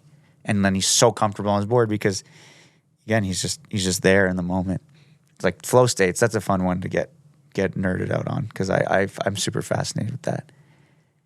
Go on. And yeah. The big, like you have it so much where you lose sense of yourself, your ego dissolves, and you're just there doing your craft. Nothing else. Everyone feels it, you can even feel it when you're skating down the sidewalk and you like do 2 ollies back to back and you're like, whoa, like that's all you're focused on. You're not worried about the past, present, or the future. You're just there, and it's addictive for sure. Like I think clip high is flow state, you know, in a way, like 100%. You're so focused to get something to happen that all you're thinking about is the factors that have to line up to get this. And if you just like release and then let your body do it, that's when these moments are like just created out of like just pure greatness. I love it. Like watching somebody like see it like and feel it, especially in contests. I think that's where you get it a lot. When you watch someone like pressure's on, like Mark, when he's like third run, he's got to put it down. He just like drops into this mental state where you're like so focused. It's really cool. As a listener, what are some actionable things that you do to get you close to flow state? That's a good question, Craig. We kind of touched on it. You kind of touched on it. No, but yeah, we call like flow triggers. So, yeah, exactly. Shout out Trigger to me. Chris Bertram is a flow expert, and I been very lucky to work with him. I got to meet him when I was on the national team, and then continue my work with him as I started filming more. And he works with like a bunch of PGA golfers, absolute legend. But we just work on things of like how to get my brain into like a wavelength of like calmness, if that makes sense. Like when I was on the national team, like there's some crazy training tools, but they would put like a wavelength brain scanner on your head. And then when you would be in this perfect like Goldilocks of frequency with your brain, a drone would fly. And then you would just basically like, and he does that with his golfers, and he did it with us. We would have to get into that state before we would drop in to hit the jump. And for his golfers, it's like they do it before they hit their shot. So you're just like in this like perfect, almost meditative state. What do you mean a drone would fly? Yeah, so I guess I kind of skipped. So the connector to your brain would then be connected to a drone, and when the wavelengths would line up and be in the right frequency, the drone would fly. It was connected. It would just take off the ground. So yeah. So, but it was like it was more of a visual cue to show us like when you're there, so you could see like fly the drone, and that's what you think of interesting before you're doing something. And then I used like the song or looking around at my surroundings and seeing how beautiful and grateful I am. Then it all kind of, so I feel like, yeah, there's like three things that I kind of do to try to like get there. Yeah. It can sound nerdy, but like I'm fascinated. I'm like, so I love fucking shredding and snowboarding so much that I'm like, I'm going to try to do everything I possibly can to like be as good as I can at it, I think. And that's one hack. And Torstein is already on that level, like tenfold. That's what I think. That's why I asked you that question, because yeah, what I think is important is not everybody has the same triggers to enter flow state, right? Exactly. Like for me, it's a breathing thing. Yeah. I do the same where I like to see like a bird is flying, or like focus on that and then focus on what you're doing. Totally. Torstein does like audible stuff. Totally. Like everybody has like these different things that get them into that space. So I think it's a very interesting thing. And for folks at home, if you're like, oh, I want to focus on something today, like do some triggers or some things that you recommend and see if that actually puts you in a more present state, or maybe it distracts you. I don't know. Yeah, you never know until you try it. Yeah. You gotta like kind of. You can tap in just cleaning your house when you're just for sure like 100% present, and you're just like, whoa, I'm like. You might notice 40 minutes later, I'm very efficient, and everything's been kind of flowing out of me. Yeah, you lose sense of time. Like that's the big one, is like your time scale goes out the window when you're in that state. And people, you get it within work, I think action sports, you can get there more frequently because you're putting your body on the line. You got to like be so driven. There's consequences to what you're doing. But in everyday life, you can have that for sure. On the golf course, lining up a nice. And then you just chunk it behind the ball. But the thing I love talking about it in snowboarding is like surfing. It's like very common. Surfing's a little bit more mystical. You know, the people that surf, I think it's because you're in the water. You're really connected to nature. The wave is pushing you. It's changing in front of you. It is a little bit more of a divine, I don't know what word, mystical experience, because it's like easier to feel it maybe. Whereas snowboarding, you're going up the chairlift, you're chatting, you're bantering, and then you're dropping in. But at its core, like snowboarding, really, you are tapping into that flow energy. And especially when you're putting down a run for something like natural selection, that's probably the place you might have to find it the most in snowboarding. Yeah, you're just trying to like lean on those past experiences of like, okay, how can I get here again? And you're right about the surfing is like it's ever adapting in front of you. I always relate it to be like, imagine if you were riding like a side hit run and every single side hit was changing as you were hitting it. Yeah. You know what I mean? You And can't you're plan your contest run like a slope style with perfect jump. exactly. Yep. And in riding backcountry, it's so much more about for me, what I've started to learn, I still have like fucking years and years of learning, but it's adapting to what's happening in front of you. And then if you can be like knowing, okay, that snow actually kind of sucks there and that lip's probably going to be really firm or it's going to be really soft, then you can adapt the way your board's coming into it. Do I need to be a bit more back seat? Is it going to buck me? Is it not going to buck me? There's so many things that, but then again, it like me saying that is hard because then you're thinking of all this stuff, but you're supposed to just turn your brain off and ride. So yeah, it's like a catch. You got to be like playing both sides of it, analyzing, but not over analyzing, and kind of letting it go and being okay with what you're about to do, I guess. Love it. Can't control the those conditions that much. No. That's good stuff. One thing I was talking about with light, I watched that. One thing that was fucking insane was the you guys were getting chased down with a drone that was shooting Roman canyons at you. How was that experience? Did you see that? I did. Was it? Yeah. Was that planned or was that? Yeah, that was an aerial attack. The Tor had this vision of Gab following us with a drone with Roman candles attached to us, firing at it, and personally, I didn't really like that idea. But the shots turned out great. But we hit this like double line, and you can see like literally like the one shot, like it was like me and Wernie are like running away from the drone because Gab is charging us with fireworks. It turned a beautiful shot, but I definitely didn't like the fear that was instilled in me of like, what if I fall and the drone just hammers into me with a firework? Yeah. All right. I think it's a good time in the show to do, you know what, Silk? I think it might be time for Name That Video part. Jesus.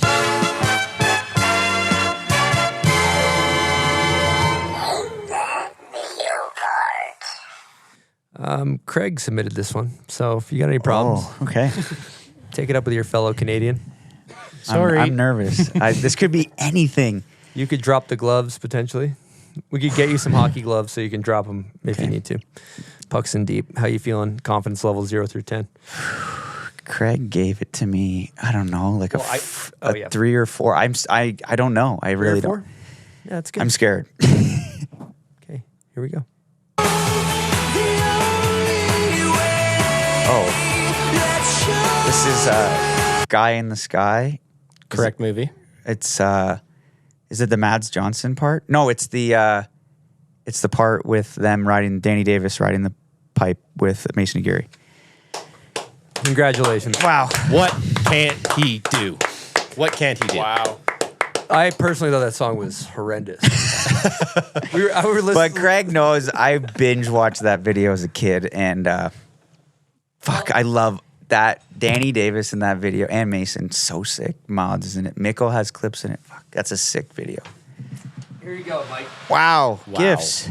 Whew. That's a trophy, technically, for winning. Name That Video part. You don't have to open it and go through it. But Thank you, Chris. You can smuggle it across the border to Canada. I really appreciate it. Thank you. I was nervous for that one. I didn't know what. I really thought it'd be like a Mikey or Sollors part because I'm just like, I love those guys riding. So you did great. Part 2, Name That Video parts for our listeners. If you know the song, comment on the photo of Mikey on Instagram. That's where we pick our winner. We need what, Silk? We need video and writer. Don't be both. Vague. Yep, gotta be both. Can't be vague. Here we go. And you'll get a shitty prize back, not a good one. Couple stickers. Yep. Get the sideline. Just put your feet forward. Get my all on a sprawl. All right. Thank you guys for playing. That was fun. Name That Video part.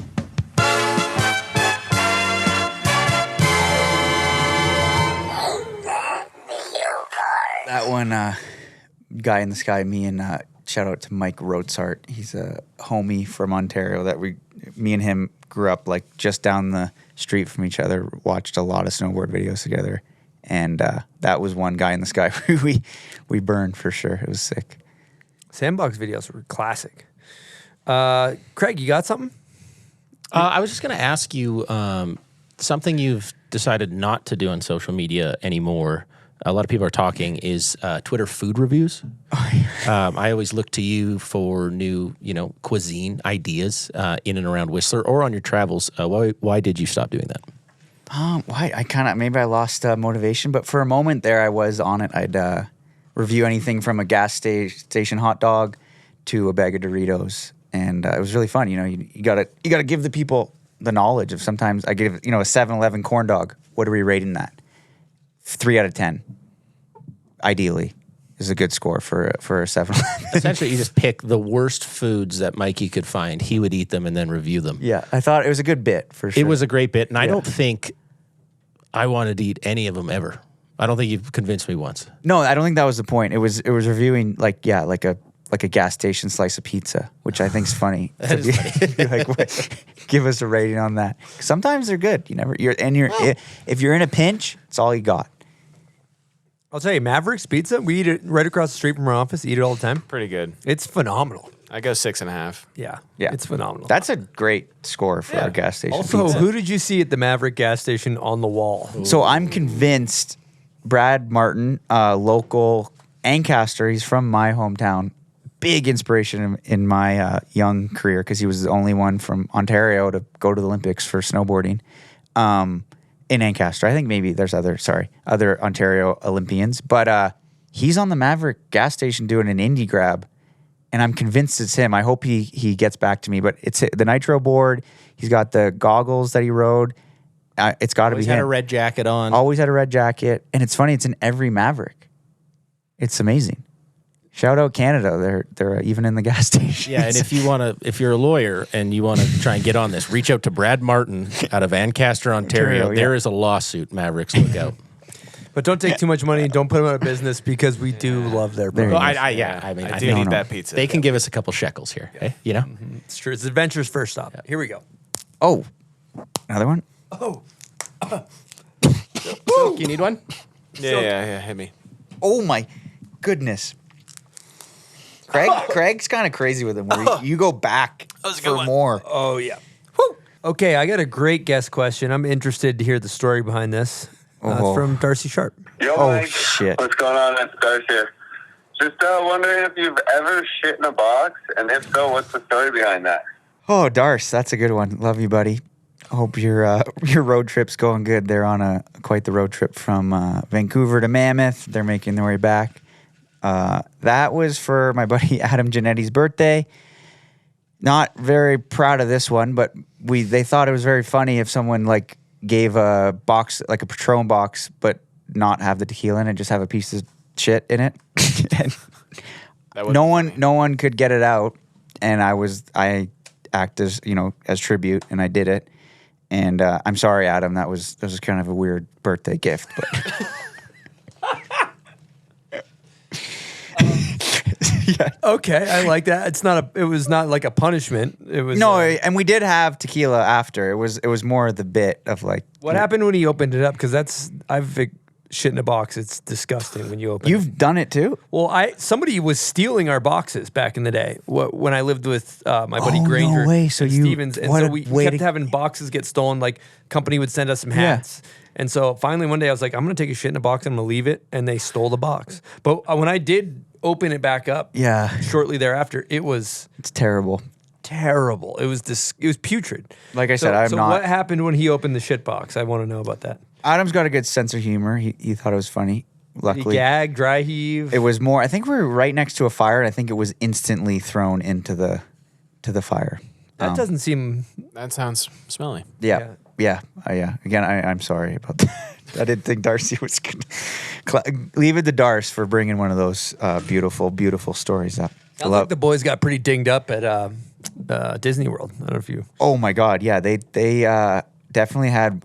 I talked to Adam. It sounds like they had the best day of their lives. They spent 15 hours at Disney World riding all the rides.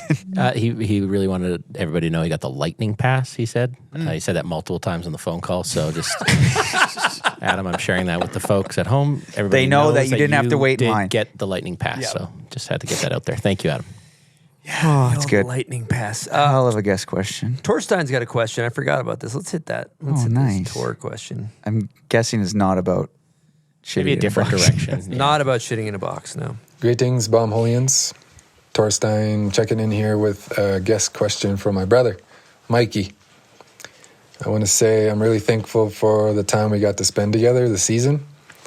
Not only in the mountains, riding and filming together, but connecting and really getting to know you. It's been a real gift. And my question for you is on one of the topics we touched on just a couple of months ago. What is your favorite musical band or artist?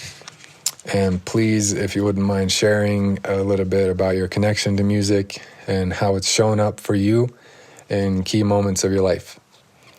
Thank you so much, and I'm really, really, really looking forward to hearing this episode. Peace.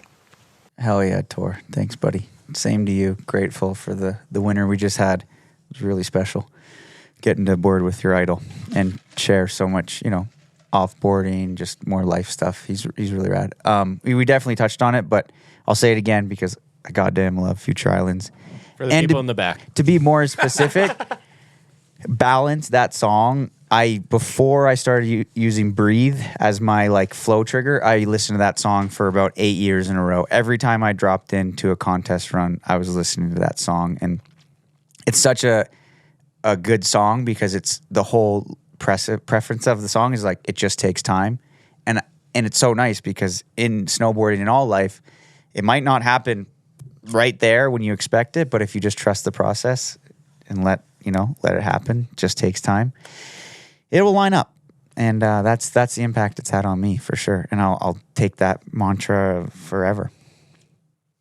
That's pretty crazy to think about too, because when you're out there chucking off of those icy park jumps, it was kind of perfect because it was honing your skills for when you got to those wedgie Jacksons up in Whistler.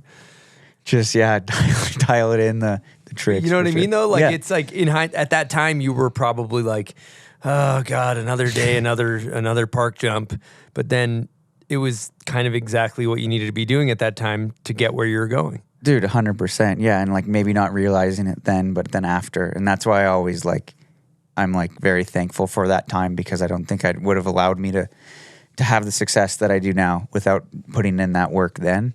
And sometimes I preach of oh, don't ride the park as much. I'm you can ride the park, but I think if you want to get good at other stuff, you got to ride around the mountain. That's my philosophy now. And I think it's because was fortunate enough to ride so much park and get so many reps. Now what fascinates me is going and riding a weird step down side hit or that thing we did I was so impressed watching the boys chuck off the cornice at Bachelor. Oh yeah. Stepping up to that, I was I've always seen it on Instagram. I was this thing's cool. And then rolling up, I was this thing's really gnarly. And then shout out to Mason Jar. He's done a lot of savage things on it. It made me respect that feature way more, which I thought was cool. Little different angle landing than Whistler. Flat. But I like what Ben, in that video, Ben comes down, he's that's the steepest landing you'll find here. Preach. True. I mean, it shows you get so good. If you can land on something like that, then everything else becomes a bit easier. Let's talk about Arc. That was a big one for you. Ender, a lot of big dogs in that one. Yeah, that was a lot of A-listers. Pretty crazy for me, for sure. I was just honored to get the call up from Danny Davis, one of the most stylish, creative, beautiful snowboarders in the game for sure. And he wanted to make a movie and wanted to make it more just video park focused, not so much trip based, more just each have a part. And I was had a good year, had really good moments. I think a fun one of that year that I could touch on is that when I did the cab 12 on the jump in Whistler, I was with Mark and I remember I hit it first. I lost the Rochambeau. I go first. I do a frontside 1080 and don't land it. I revert and I'm okay, cool. I think I'll probably get that next try. Mark drops in and does a frontside triple cork first try on this backcountry jump. And I'm shit. I was I'm not going to go do a front 10 now because it's not going to step up to it. And then it was cool because then I was I'm going to try a cap 12 and luckily landed it. But it was cool in that moment, like getting to ride with someone that is better than you and has more, it's like, it makes you step up, which I thought was sick. And that whole year I got to film with Mikkel, got to be with Ben. I got to do some days with him filming for Fleeting Time as well. And I just really appreciate those times with guys like that. It's just, and seeing too, Elena's charging. She had such a good part in that video. Just seeing it, it's weird. When you see someone do something in person, I think, like when you see someone ride a line or ride a spot, and for me, it made me realize, like, oh shit, like we're capable of some stuff. And then I was like, in turn, then made me believe I could do it. Because if you see it in person, I think it's different than the feeling you get when you watch the video. Like being out there when Mikkel's lacing like a natty line or something like that, you're like, wow, it's so incredible. I love it. Go ahead. Talk us through that front five. Yeah. This is from the top ropes. I mean, you're atop the CN Tower, if you will, and you jumped off that thing. Nice that Canadian front reference. five off Hollywood. Yeah. Yeah, that was another moment of like fully being like, I'm either going to land this or take one of the best bails I've ever taken. But I remember, I think it was my third try on it. And it was like, there was like this little tiny pocket in the landing. And I knew if I just put my base down and like Arthur style, like didn't let my knees like bend in the sense of like staying in a strong position, I'd ride out of it. And I just remember being in there, like trying not to flail because I was like, have good style. It's hard not to because you're scared of what's going to come. But that's probably my favorite clip of that part, I'd say. Because I just like landing switch and powder is a really cool feeling. And it's such a big step down. And catching that little micro transition, super fun. I love it. I think a good topic would be fun to talk about. You talked about the back 10, cab 12. What's the front 5? What's one of your favorite clips that you've ever filmed that just means a lot to you from ARC or whatever video part? Read my mind. Great question. That's a great question. What is the one that I really admire? One last year with Mark Sollors, we found this step down in kind of near Seeking, it's called, is the zone. And it was like one of those features where we were building it and I didn't think it was that big. And I was kind of just like almost like under amping it. And then Mark won the Rochambeau and does like a front 3 and I have like a clip on my phone, like film it from the angle. And I just go, holy fuck. Because I was like, it was so much bigger than I expected. And I ended up cab 9ing it. And I think it's probably one of my favorite cab 9s. Just because it was like, just the whole moment of like thinking that the feature wasn't going to shoot like that. And then I saw the clip. I was like, holy crap. That's definitely one of my favorites. I really like the natty, like the alley-oop back rodeo 7 from the Sun's Out from last year. That was a fun one rode that with Ben and Red. Red did a front 10 off it. It was so incredible. What is another one? First year, King Snow back 9. Yep. Indy. Oh yeah. It's that there's like a short track in it and you went way past that. Yeah, it's the one in we call it Junk Hump. That's not Junk Hump. You're thinking of the one in Arc. I was thinking of the one that's like it's almost like a step down. You're on the top of a range, kind of like yeah, by that some rock by it. Yeah, Gabe films at Fisheye from the deck, and then it's drone angle landing. Yep. That one was sick, but I think I like the Junk Hump, but you built it like a hip. Yes. Yeah. And I remember I was trying something else on. I was trying to do like front 7 off my toes, and it wasn't working at all because I was like spinning against the grain and it wasn't shooting well. And then I remembered I'm like, okay, always like spin towards the camera. It's going to make it look bigger. And is that a thing? Always. At least. Really? Yeah. Cause I didn't know that. At least it makes it I think it makes it grow if you're spinning towards like the fisheye rather than away. Cause you're like getting more into it.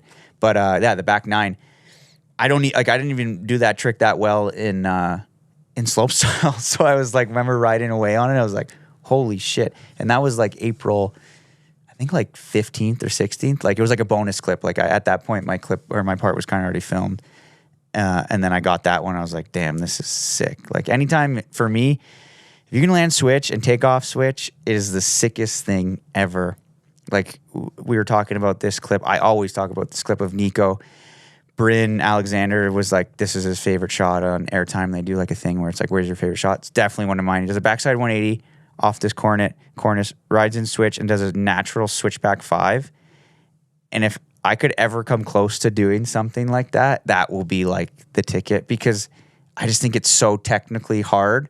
And if you can make it so that you're coming off and you're just like popping, smooth, poking, like, and the switch ride in, that is the sickest shit ever. That was Nico Mueller in snowboarding for me.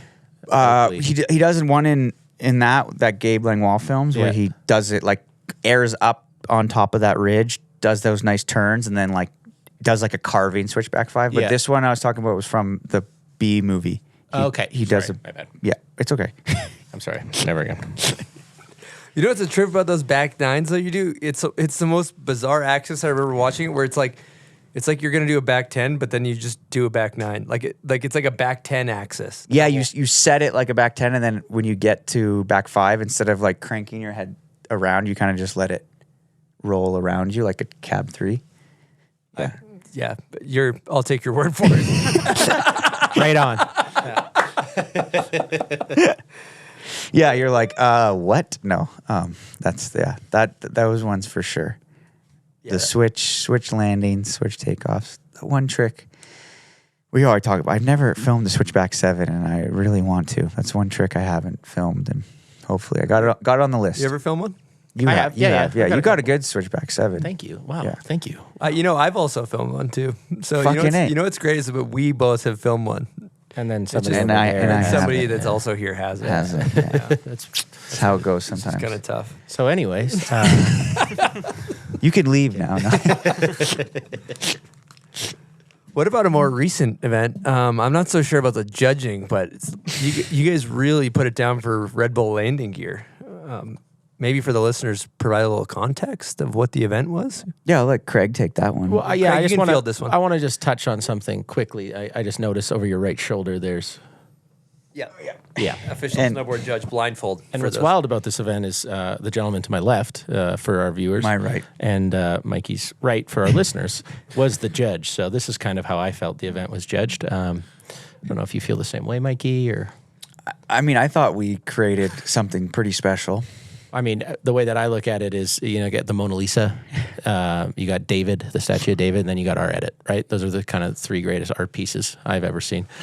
Just kidding. No, it was so much fun. Dude, the boys, everyone crushed it. It was so fun. We're playing. And I thought what was cool about that was like end of season, I was kind of like thinking we'd all be going there to like chill and cruise and like more of like a gathering. But then we showed up first day and everyone is charging. And then it kind of like elevated the whole event. You got like Jared trying to switch back 7 off the cornice, blows out his binding. And then like Gabe doing the double fronty. It was insane. Like you're doing the double chuck and everything. I'm like, I thought it was cool that it was like a group effort. Everyone kind of stepped up. Yeah, incredible event by Red Bull. They did, it's called Red Bull Landing Gear at Mount Bachelor. 8 teams of 2 riders had 3 days to film 100-second edit. iPhone only. Got to be vertical. Yeah. Some electric riders meetings there, and it was really, really fun. So we did this edit, and it was super fun. Chris Grenier, Scott Stevens, Annie Fast were the judges, and I thought it was just like a really fun event to like, you're part of a team, you're working towards something. Yeah. Then at the end of the 3 days, we went to an establishment. They show all the videos. I had a ton of fun. And, we went the golfing route. Yeah, which was fun because that's a big part of me and Craig's summer pastimes. We're very fortunate to get on the course a lot, so we wanted to incorporate that into the shred edit, which I think was kind of funny. The back nine's kicking my ass. The back nine's kicking my ass, Mike. How? I guess I kind of want to ask the judge. What did you think about it? I definitely think the edits superseded my expectations when they came across the board, because I remember we sat down, we watched all of them, and I was like, that's really good. And then I was like, that's really good. Holy shit, that's really good. And we had to deliberate, and there was like 3 that were, being a judge sucks. I rip them to shreds. It's the hardest thing. And then I'm in there, and then I'm doing the same thing. It's like but I think at the end of the day, we landed on Big Air Jer, and they crushed. What's his name? Drew. Yeah.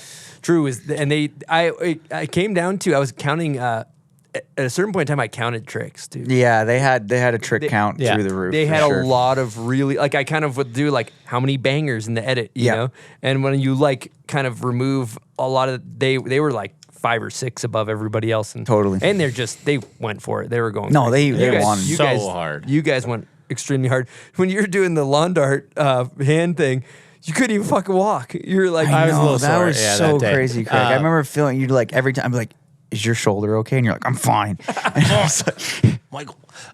get me back up there. But it just goes to show, like, I love those events where it's like you got to make a little video, right? It's not you don't get 3 runs. It's you're working as a team, and it's so contagious. You see like one team go like do a sick trick, then you're like, okay, what can I do? Like, what can we do to make our you video really better? you It's really build off each other. contagious. Yeah, it's good stuff. Yeah. I can say hypothetically, if there was a podium, you guys would have been on it. Oh, thank you, thank you. But That's it was that's winner what Craig take all. needed. That's It what was we it was needed. winner needed take It's all. why we came on. We wanted just to clear this up. Yeah. This has all been a facade. Okay.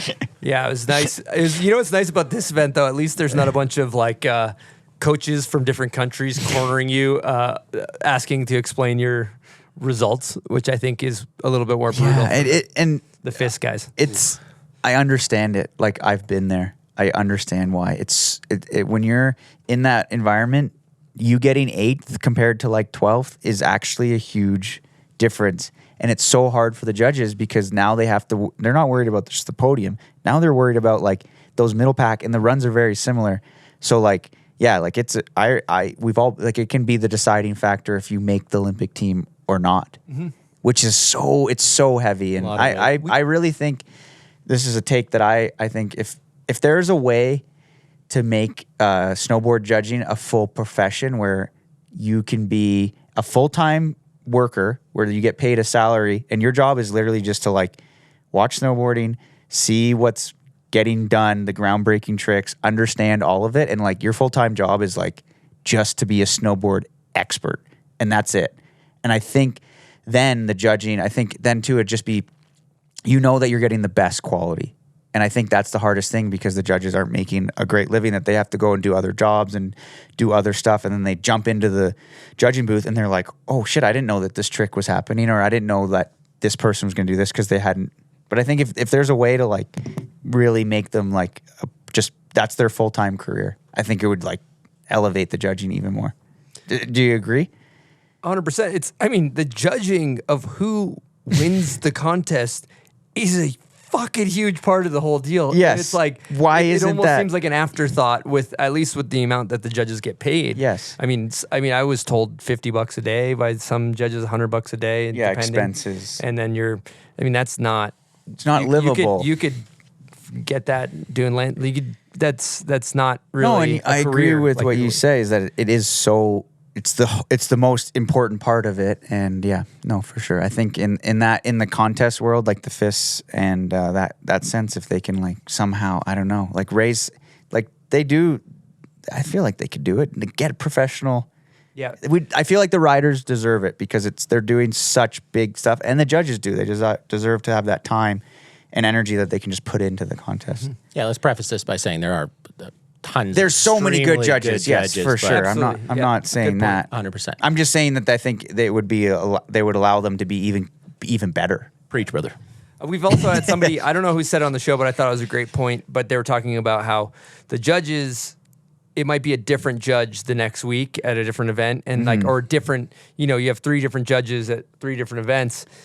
The scoring isn't cohesive, where it seems like if there was a cohesive panel of judges at every event, like a group, that would help. Totally.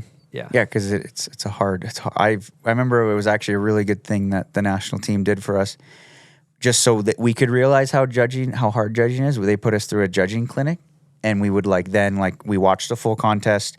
We'd have to write stenos, which is like your little pen and paper of like deciding what tricks people do, or not deciding, but writing down each person's trick, and then giving them a score. And we all got the podium completely differently. It was like the whole team, and we're watching like full runs and judging it and not knowing it was an event that we hadn't watched. Like maybe it was like from 5 or 6 years past before. And it was a really good kind of thing for us to see, because then we realized how hard it was. Because you're like, and it happens so fast. You're like, person's landing, next person's dropping. Okay, what did they do? Okay, and you're just trying to. So like after that, I gave way more respect to it, and I think that was a good practice that the Canadian team did for us, just so we didn't get as more upset, because it's a hard thing to do, you know. That's rad. Now, we didn't talk about how making the Canadian team in and of itself, like you guys are stacked over there. You got Darce. Yeah. You got Sparky. Yeah, we had Tyler Nicholson. Liam Brearley. Cameron Spalding's another young gun coming up. Frank Jobins, an absolute shredder. Truth Smith. Nick Raz. Yeah, there's Seb Toots, Max Perot. Yeah, it's definitely like, it was like I think that was cool for us young snowboarders in Canada to have somebody like Seb and Mark in that position, because we all like really like admired them as a kid. You know, like watching Seb win all these events when I was such a young kid. I was like, wow, this is, and it really made it like, maybe we can do it if they're doing it. You know, it was a very like group moment, and I think a lot of that all like then stems into the next generation of the riders. Like you kind of like, everyone trying to work to that top tier. And if you have someone that's close to you or you like can relate to, you're like, okay, I can do it. You saw it in person. Exactly. Yeah, it's like that's the big. Yeah, it's like seeing in person. If you see it, you can be it. I like that. Yeah. There's a good Patreon about being from Ontario or something. The first one, maybe hit that one. So thanks to our Patreon members, we appreciate you guys. Yeah, this question's from Jesse Correa. Yeah, Jesse. What up from the Circle in Whistler? Oh yeah, Jesse. I love Jesse. Yeah, good guy. I grew up riding Mount St. Louis as well, and want to know how riding there shaped your snowboarding. Ooh, yeah. What a question. What a guy. Hey, Mount St. Louis, shout out, sick resort. Over 500 feet. I didn't know exactly the 550. 550. Thanks for clarifying that, Craig. But it was really good. The park builders there were very adamant. His name was Craig Burley. I think he still is there building the park, but he'd always make sure that there was 4 jumps in the slopestyle course, because he wanted to make sure that you could spin all 4 ways. And I think that definitely helped me a lot. And then also we had a 12-foot pipe and an 18-foot pipe. And in Ontario, like some days it's really icy, but then you get these like beautiful, I actually liked when it rained, because then I could go ride the pipe and it'd be slushy and you could try tricks, and like we didn't get a lot of slush. So it was like really sick. I think just the fact that we had everything at that park it was definitely a deciding factor for all of us, like watching Liam come out of there now and Cameron, these young kids that they can ride pretty much everything because you have it at your arsenal. I remember going to, we did that Rockstar shoot 2 springs ago, went to North Star, and I was blown away with the park there, because it was like top to bottom, started with the mini rails, then the mini jumps, then the medium jumps, and then the large jumps, and then an 18-foot pipe. I'm like, you would get so good because you're riding everything in one run. And I think that's so important. So I think, yeah, Mount St. Louis was, and they still are, they're still making a sick park. And yeah, I need to spend more time there. I haven't been there in a while, but they shape a lot of good riders. Tyler Nicholson as well. Like we all grew up there. Tiny hill.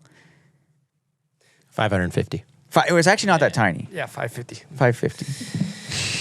That's, I think about the best all-terrain snowboarder of all time competition, like what you described. If you could somehow do like powder, some rails, a half pipe. I don't know how it all works. It's probably a logistical nightmare.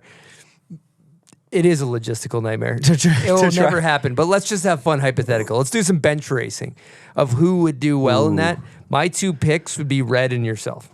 Oh, because transition, you got half pipe skills and powder skills. Yeah, I'm thinking of Peitu Peronen, but he's not riding anymore. We're But blue sky in this. There's no But rules. I always thought pick anybody. Peitu Yeah. could ride it all. I feel like he could shine in powder too. He's such a good rider. Is he nice on the steel? He can get it done. He can get it done. You get it done. He can get it done. He can do all the I remember. Yeah, he could. He's a top pick for me. How about you? I'd go Sparky, Oh, yeah. Torstein. Sparky, yeah, for sure. Sparky, yeah. Torstein. Yep. And then I would maybe add this maybe Arthur Longo. On the steel though? I mean, I swear he could do it. When's the last I saw him time do you it. had a piece of steel? We're all missing one heater. Solly Sandbeck. Stale. Yes, Stale. Stolle is. He competed in curveball. slopestyle and halfpipe at the Olympics. Stolle is the person. Yeah. Sorry. I'm going to throw a curveball in here. Bodie Merrill. Nope. Facts. Yep. Yep. I think Ben Ferg too, because he's. No, he goes around the rails. This is the problem. Here's the issue. Let me just. A lot of the fucking elites, the elite of the elite, they can destroy a lasket, they can destroy powder, they can destroy a half pipe, they can destroy all that, but they go around the goddamn rails. Yep. So that when you put rails in the equation, It does change it. it changes a lot of stuff. Yep. Go ahead. Zoe. Oh, yes. yeah, that's Yep. Yep. Zoe I is. think Zoe and Jamie. Yeah. Jamie, That's a given. for sure, That's a because given. Jamie can really ride half pipe. Yeah. Like she could go drop in and do like 10-foot airs like on any day. She's dope. But it is a true point. The rails are a deciding factor, and I'm almost guilty of it. Like today riding Brighton, I was like I was saying, I got the jib bug back because I was like I hadn't hit rails. You got bit. I love it. And I hadn't love hit it. rails, so it was a perfect conditions, like soft. The rails were sliding really nice, and it's because it reminds me of like skateboarding more for me for when I'm riding rails. Go ahead. No, I was going to say shout out Brighton. I don't know how you guys, how your team did it there, but they were slippery on run one. Yeah, The steel always slides great at which is a Thanks, Mike. huge factor. Yeah. If you can know it, like I've had so many times where I've been a little overconfident first run, go for a back lip or front board and end the day, and it's scary. The rails are scary when you bite. Oh man. It's a no one to hold them, no one to fold them Yes. situation. Kenny Loggins or Kenny Rogers? That's Kenny Rogers. Kenny Yeah. Rogers. Yeah. So Kenny Rogers, no one to hold them, no one to fold them. Because there's certain places you go, you put up that back lip right between the bindings. It's over. lights. It's lights out. It's lights out. You got to build your trust with the steel. It's a trust. You get It's familiar. true. Oh, this thing goes boom. But first Then it's run, a perfect harmony. Yeah. But if it's like, One thing I'd like to add, the little PSA, is I see a lot of snowboarders get older, and they get bit by the powder bug. They start riding a directional board. They crank up the forward lean, and they just turn their back on that steel. They just turn their back, and they just forget they ever knew it. They forget they ever had the time of their life on the steel in their formative years. And what I'm saying is, come on back over to the steel. It's Preach, fun. brother. It's a good time. time and place. Come in the spring when it's soft, and if you do eat shit, it's not going to ruin your season. Yep. That's I'm like jib in the spring. At least that's kind of my mental. Yeah, don't turn your back to the steel unless it's a back lip, right? Exactly. Unless it's a back lip and it's icy and it's not going to be a good time. But you're right. I agree. It's like don't let it. It's such a simple way to like have. I remember as a kid, I'd set up like a little down tube in my backyard, and I had, the smallest hill, but it was the most fun thing because you could just try all these tricks. Yeah. Oh yeah. Craig's just you're loyal to the steel. You're Loyal. Yeah, regulators. He's got unfinished business too. He's got a we, bone to we're pick. going back. We're going back to Brighton. I got to say another one for the all-time ATV that I just thought of. Jake Blauvelt. Great answer. Yeah, he can do it all. Ride pipe, ride steel. He has In his formative years, he did touch the steel. He's in the running. Great answer. He's got a U.S. Open win. He's got a U.S. Open win. You got to be able to touch the steel to win a slopestyle. Yeah, contest. Exactly.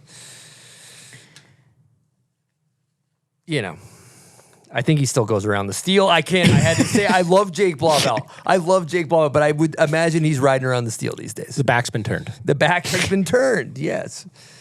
Love you, Jake. You're the best. But I wish you'd hit more rails.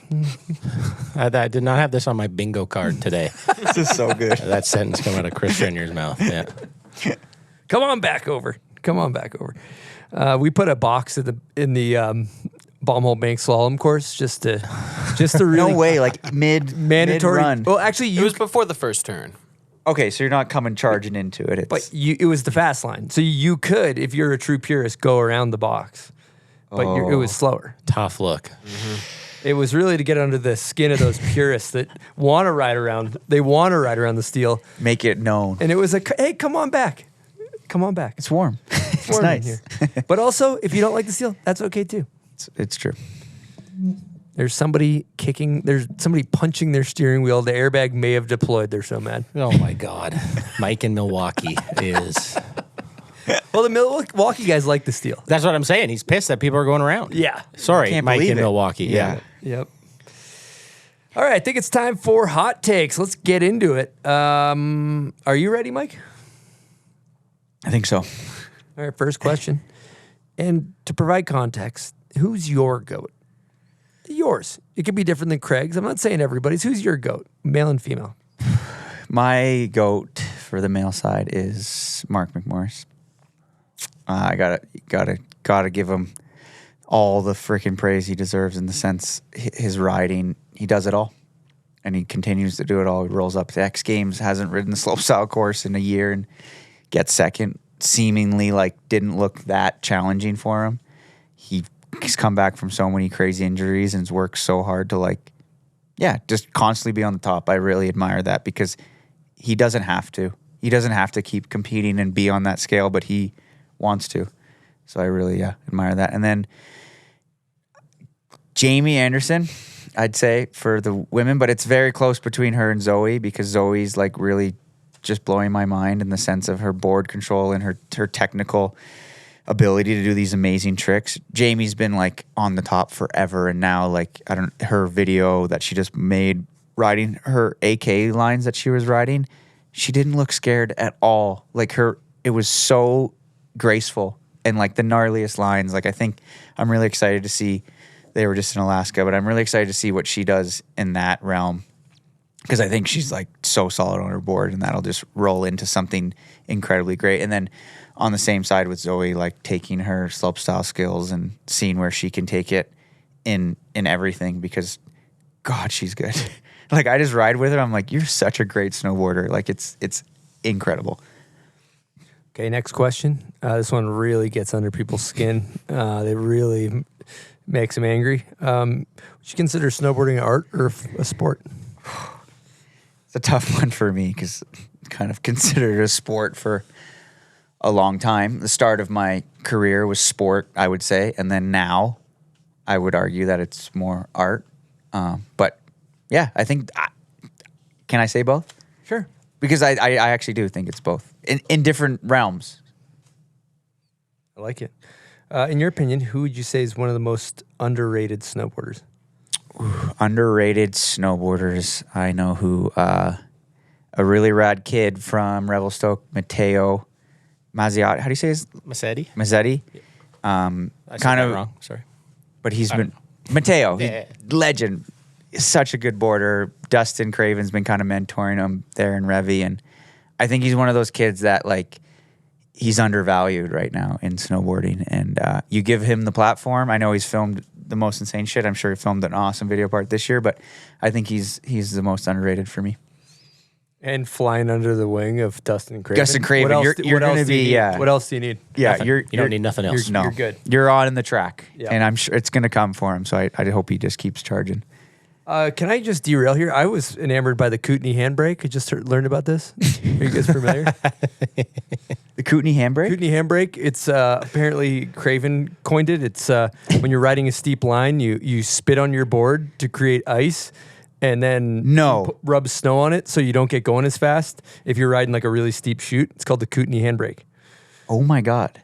I've never heard, but that is like a genius. Again, why is Matteo going to be okay? That's his mentor. Exactly. He's teaching about. We're going to have to get to the bottom of Dustin if this is real or not. I need to know. If we may be spreading fake news. So. But hey, that makes sense. Imagine you're like, I don't need all the speed and I want to go.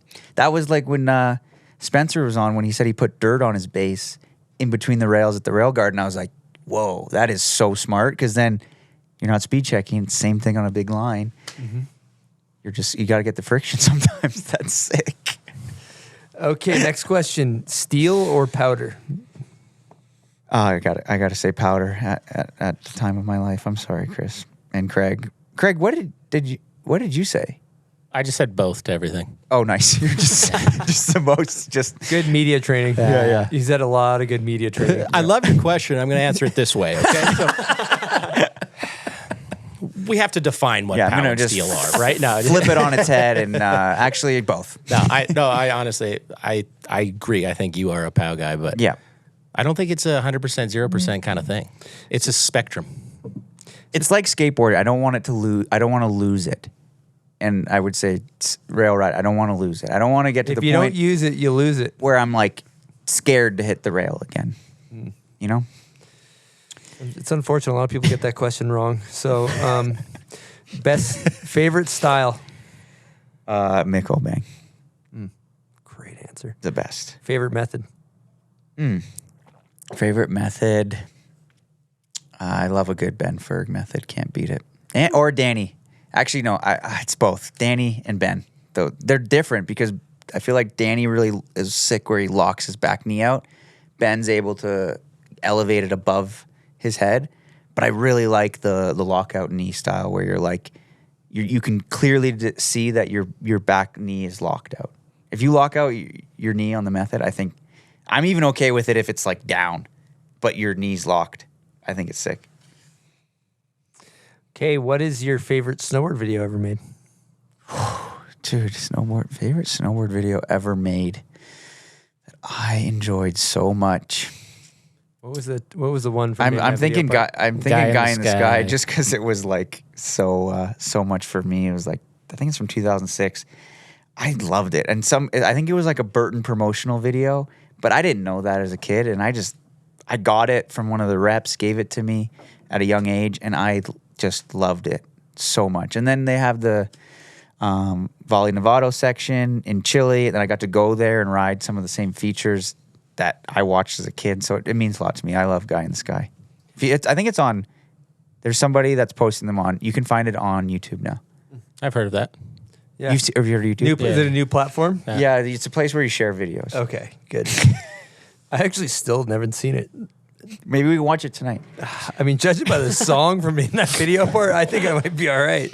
Okay, favorite board graphic ever made? Favorite board graphic. I really liked we had Sean Miskimin was my roommate for a while in Whistler along with Liam Stevens. He had this graphic, kind of was like the Mitchie Albin, Mark Gonzalez Burton board, but it was actually the ad. It says like, let the rain fall where you want it to. And then it's like a photo of him airing, and it's the board graphic, that board. And I actually saw like Rents is riding one right now. Yep. Yeah. Sick. Good answer. Pants over under the high back. That one's like everybody's over these days. It's almost a useless question. If this was 2005. Over? Well, everybody's high backs are over their pants, right? Yes. Yes. Yeah. You like see the back of your binding. Yeah.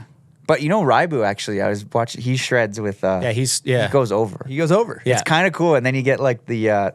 Sometimes your pants get like torn up from like getting caught. There, yeah. That's straight 05. Yeah. 05's the dream sponsor. Could be anything in the world. Oh, I mean, I think we. It's a cured meat sponsorship. Oh wow. Venetian. Shout out Venetian Meats. Venetian Meats. Can we make this dream a reality? Yeah, that's a big one. Let's get this guy some budge. Let's get this guy some budge. Some meat. Let's get him some meat. Let's get him the meat sweats. Okay, first try, go to backcountry, like step down feature. Like you need to land, must make situation. Must make, it's a cab 5 for me. Yep. I mean, I think the Hurley gap, road gap. Yeah. Was kind of like cab 5. Solidified. Cab 5. Yeah, exactly. When you're doing it on like that most high consequence, whatever that trick you're choosing, that's probably your go-to. I would love to say like, yeah, I wish it was like a switchback 5, but it's not. Who was it that? Sorry to totally derail this thing. Who was it that did a back 7 on Hurley and totally? Bo Bishop. Oh, Bo Bishop. That was so gnarly, man. Bad. It shattered both of his heels. I'm pretty sure. Oh man. Yeah. Fucking shout out to Bo. Shout out Bo. Shout out Bo. Love you, buddy. Sorry about the Leafs. It's tough. I'm actually not sorry. Actually not sorry. I do actually have empathy for Leafs fans. It has been a brutal run, but we are still in hot takes, so I'm going to continue. My mom's from Ontario, so I kind of have a little empathy for that. Okay, worst trend. Last question. Worst trend. What do you got? Worst trend in life. I would say comparing yourself to others. I've been caught in that, and it's a tough thing. Just live what you're living, and it's gonna be way more easy to deal with it. Yeah. Great answer. Great take. Great. That's a hot take. It's almost like it's like the name of the thing. That's so sick. You got a hot take in hot takes. I also forgot Sparky. He didn't send me a guest question. Oh, wait. Oh, just wait. in? He actually just texted me, but I can just read the this one because he asked if it was still too late, and it is still too late. It is too late, Mark. So, but he did text one. Interesting strategy. Yeah. Should I try to read it in Mark's voice? You could probably read it in Mark's voice. No, you go. You have a better. I don't think. I think you do. I think we need you to read it, Chris. Okay. I'm gonna impersonate Mark McMorris with his guest question. Hey, Mikey C, it's Mark. I feel honored to call you my friend, and I'm extremely proud of you, bud. Can you share the story from I'm Irish all of a sudden from the airport leaving Aaron Style IBK 2016? Airport story leaving Aaron Style. Oh, I think it was 2017 maybe. Yeah. Was it the time? I don't think he was there. It was the time that me and Russ and Darcy pulled an all-nighter, and we went to the airport, and then we showed up too early, and the doors were locked, and then I did a bit of a set there for Future Islands. That was one of your first panhandling gigs. I actually don't really remember that one. Okay, so that might be. It was your classic. I think I saw video footage of this. It was a after party, and then we also have a flight at 5 a.m. And we're gonna stay up all night. The best idea ever. Yeah. And then you are feeling so terrible on that aircraft. And so are the people sitting next to you. Yeah. It's sorry. That smell like a dead. Never person. a good idea. Yeah. But you do sleep well. I can say from experience. Yeah. You hit down. Yeah. So that was the question from Mark. I'm sorry. I don't. I wish I'm gonna have to talk to him, but I don't know that one. I think it's that story. I think it's that story. Yeah. It all comes back to Future Islands. Yeah, it's pretty much that's kind of how it goes. So just you were singing Future Islands, and you don't remember, but outside the doors of a locked airport. Yes, and I don't think they lock the doors of an airport. In Innsbruck they do. Yeah, it's. Oh, really? And we're there like. True. Yeah, small airport. That makes sense. Flying to the mountains there. That's great. Yeah, it's so beautiful. That's one of my favorite cities in the world for sure. All right, let's get into setups here, Mike. So you got this board behind you. All right, go. First of all, explain it, and then I have more questions. Okay, so this board I'm riding here is kind of the park setup. It's the Burton Blossom 158, kind of like a custom twin kind of play. It's a full twin board, good camber, and then I got the Cartel X bindings on there with the Ion boas, and yeah, it's a kind of like a. Happens when I switch from the powder riding and then get back on the park. I'll put the 58 on, and then in the winter I'm riding the 160 Hometown Hero kind of for everything.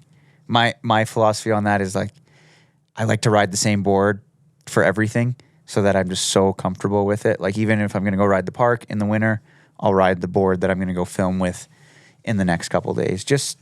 I just want to be so familiar with my setup. Forward lean, not a quiver guy. Not right now, no. Maybe eventually.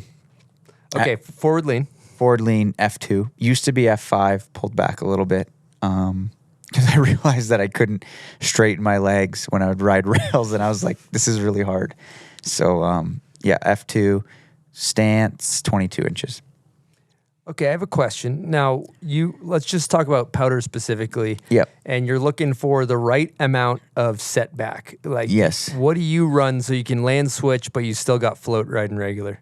So on my Hometown Hero, what I like, Burton does amazing with the EST channels that you can be really precise with your setup and your stance because you're allowed to you can slide it up, slide it back. So I actually slide my stance more forward on the reference so that I can actually get it more twin. So my Hometown Hero is 2 inches setback. So my nose is about 2 inches longer. So it kind of still gives me that directional feel, but I'm not at like a big deficit if I land switch. I still can get through it.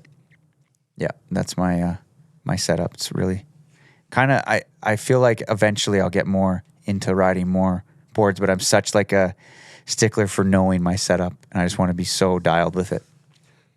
Big mountain freestyle, you need to be able to land both ways. Yes, like I was talking about, take off, like be okay with like taking off switch or landing switch.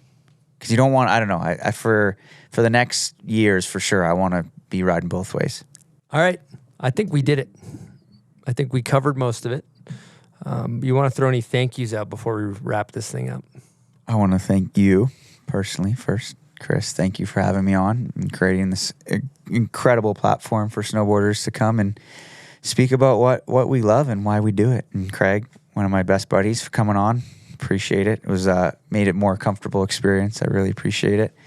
And yeah, all the people that have supported me through my journey of this beautiful thing, snowboarding, you know, Burton, Karen, Zach, Pat, Marcus, everyone there, and Rockstar Steve Mateus has helped me so much through my career. And shout out Ashbury, just started riding for them, and they've supported me and will continue. And my mom, my dad, who's still with me for sure. My beautiful, beautiful girlfriend Emma, she is literally my rock. She probably believes in me more than I believe in myself, which I love and I really appreciate. And all my friends in Whistler, every interaction I get with people that snowboard or have this passion, I really appreciate people that invest their lives to this. It's really cool.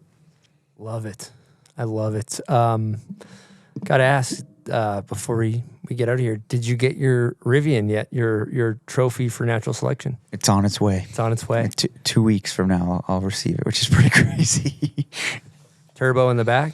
Turbo in the back. It's going to look pretty good for sure. Yep. Yeah, I'm very, very lucky. That's nuts. So what's next for Mikey? What's next for Psycho Mike? Those are two different questions, by the way. After this, we're going golfing, which is really nice. Yeah, and then for Psycho Mike, who knows? That's the world's your oyster. Now, do you think? Sounds like you got Craig covered on the golf course, though. Not always. We go back and forth. I can have an absolute meltdown on the course. I'm not, and not in the sense of like I get angry, or just more my play can go completely out the window. And Greg, I'm worried. I feel like you're gonna get to a point where it's gonna be where I don't know. I'm worried. I'm worried with these new clubs you got. I am really worried. Yeah, a poor craftsman blames his tools, and I'm a poor craftsman, so there we go. All right, well, we're gonna go smack some golf balls later and go ride Brighton, and Freaking A. It's gonna be awesome. Thanks so much for coming on the show, Mike. Dude, I appreciate it so much. That was a blast. Good to shoot the shit with you guys. So good. Hell of a show. Hell of Craig, a show. Thanks, always Chris. a pleasure. Thank you so much. Thank you, Silk. Yes, Silk. Thank you, Silk. There. Shout out. And thanks to the Patreon members. Thanks to the and everybody that tunes in. Yeah. Thank you for all snowboarding. Let's keep this. It's such a beautiful freaking activity. Let's make sure it keeps going. Thank you to our sponsors as well. And you know what? Craig, Mike, one of you guys want to take us out? You could do a sign off. Who wants to do the sign off? Mike, it's your show. Mike, Give us. take us a sign off. We're doing a sign off. We're going to Okay. commercial in 10. 9. Okay. And this has been a beautiful show with Chris and Craig. And I'm very, very lucky to be speaking with all of you and these beautiful listeners. I think this is going to be a fun one. And I hope everyone gets to snowboard next year and rip it up.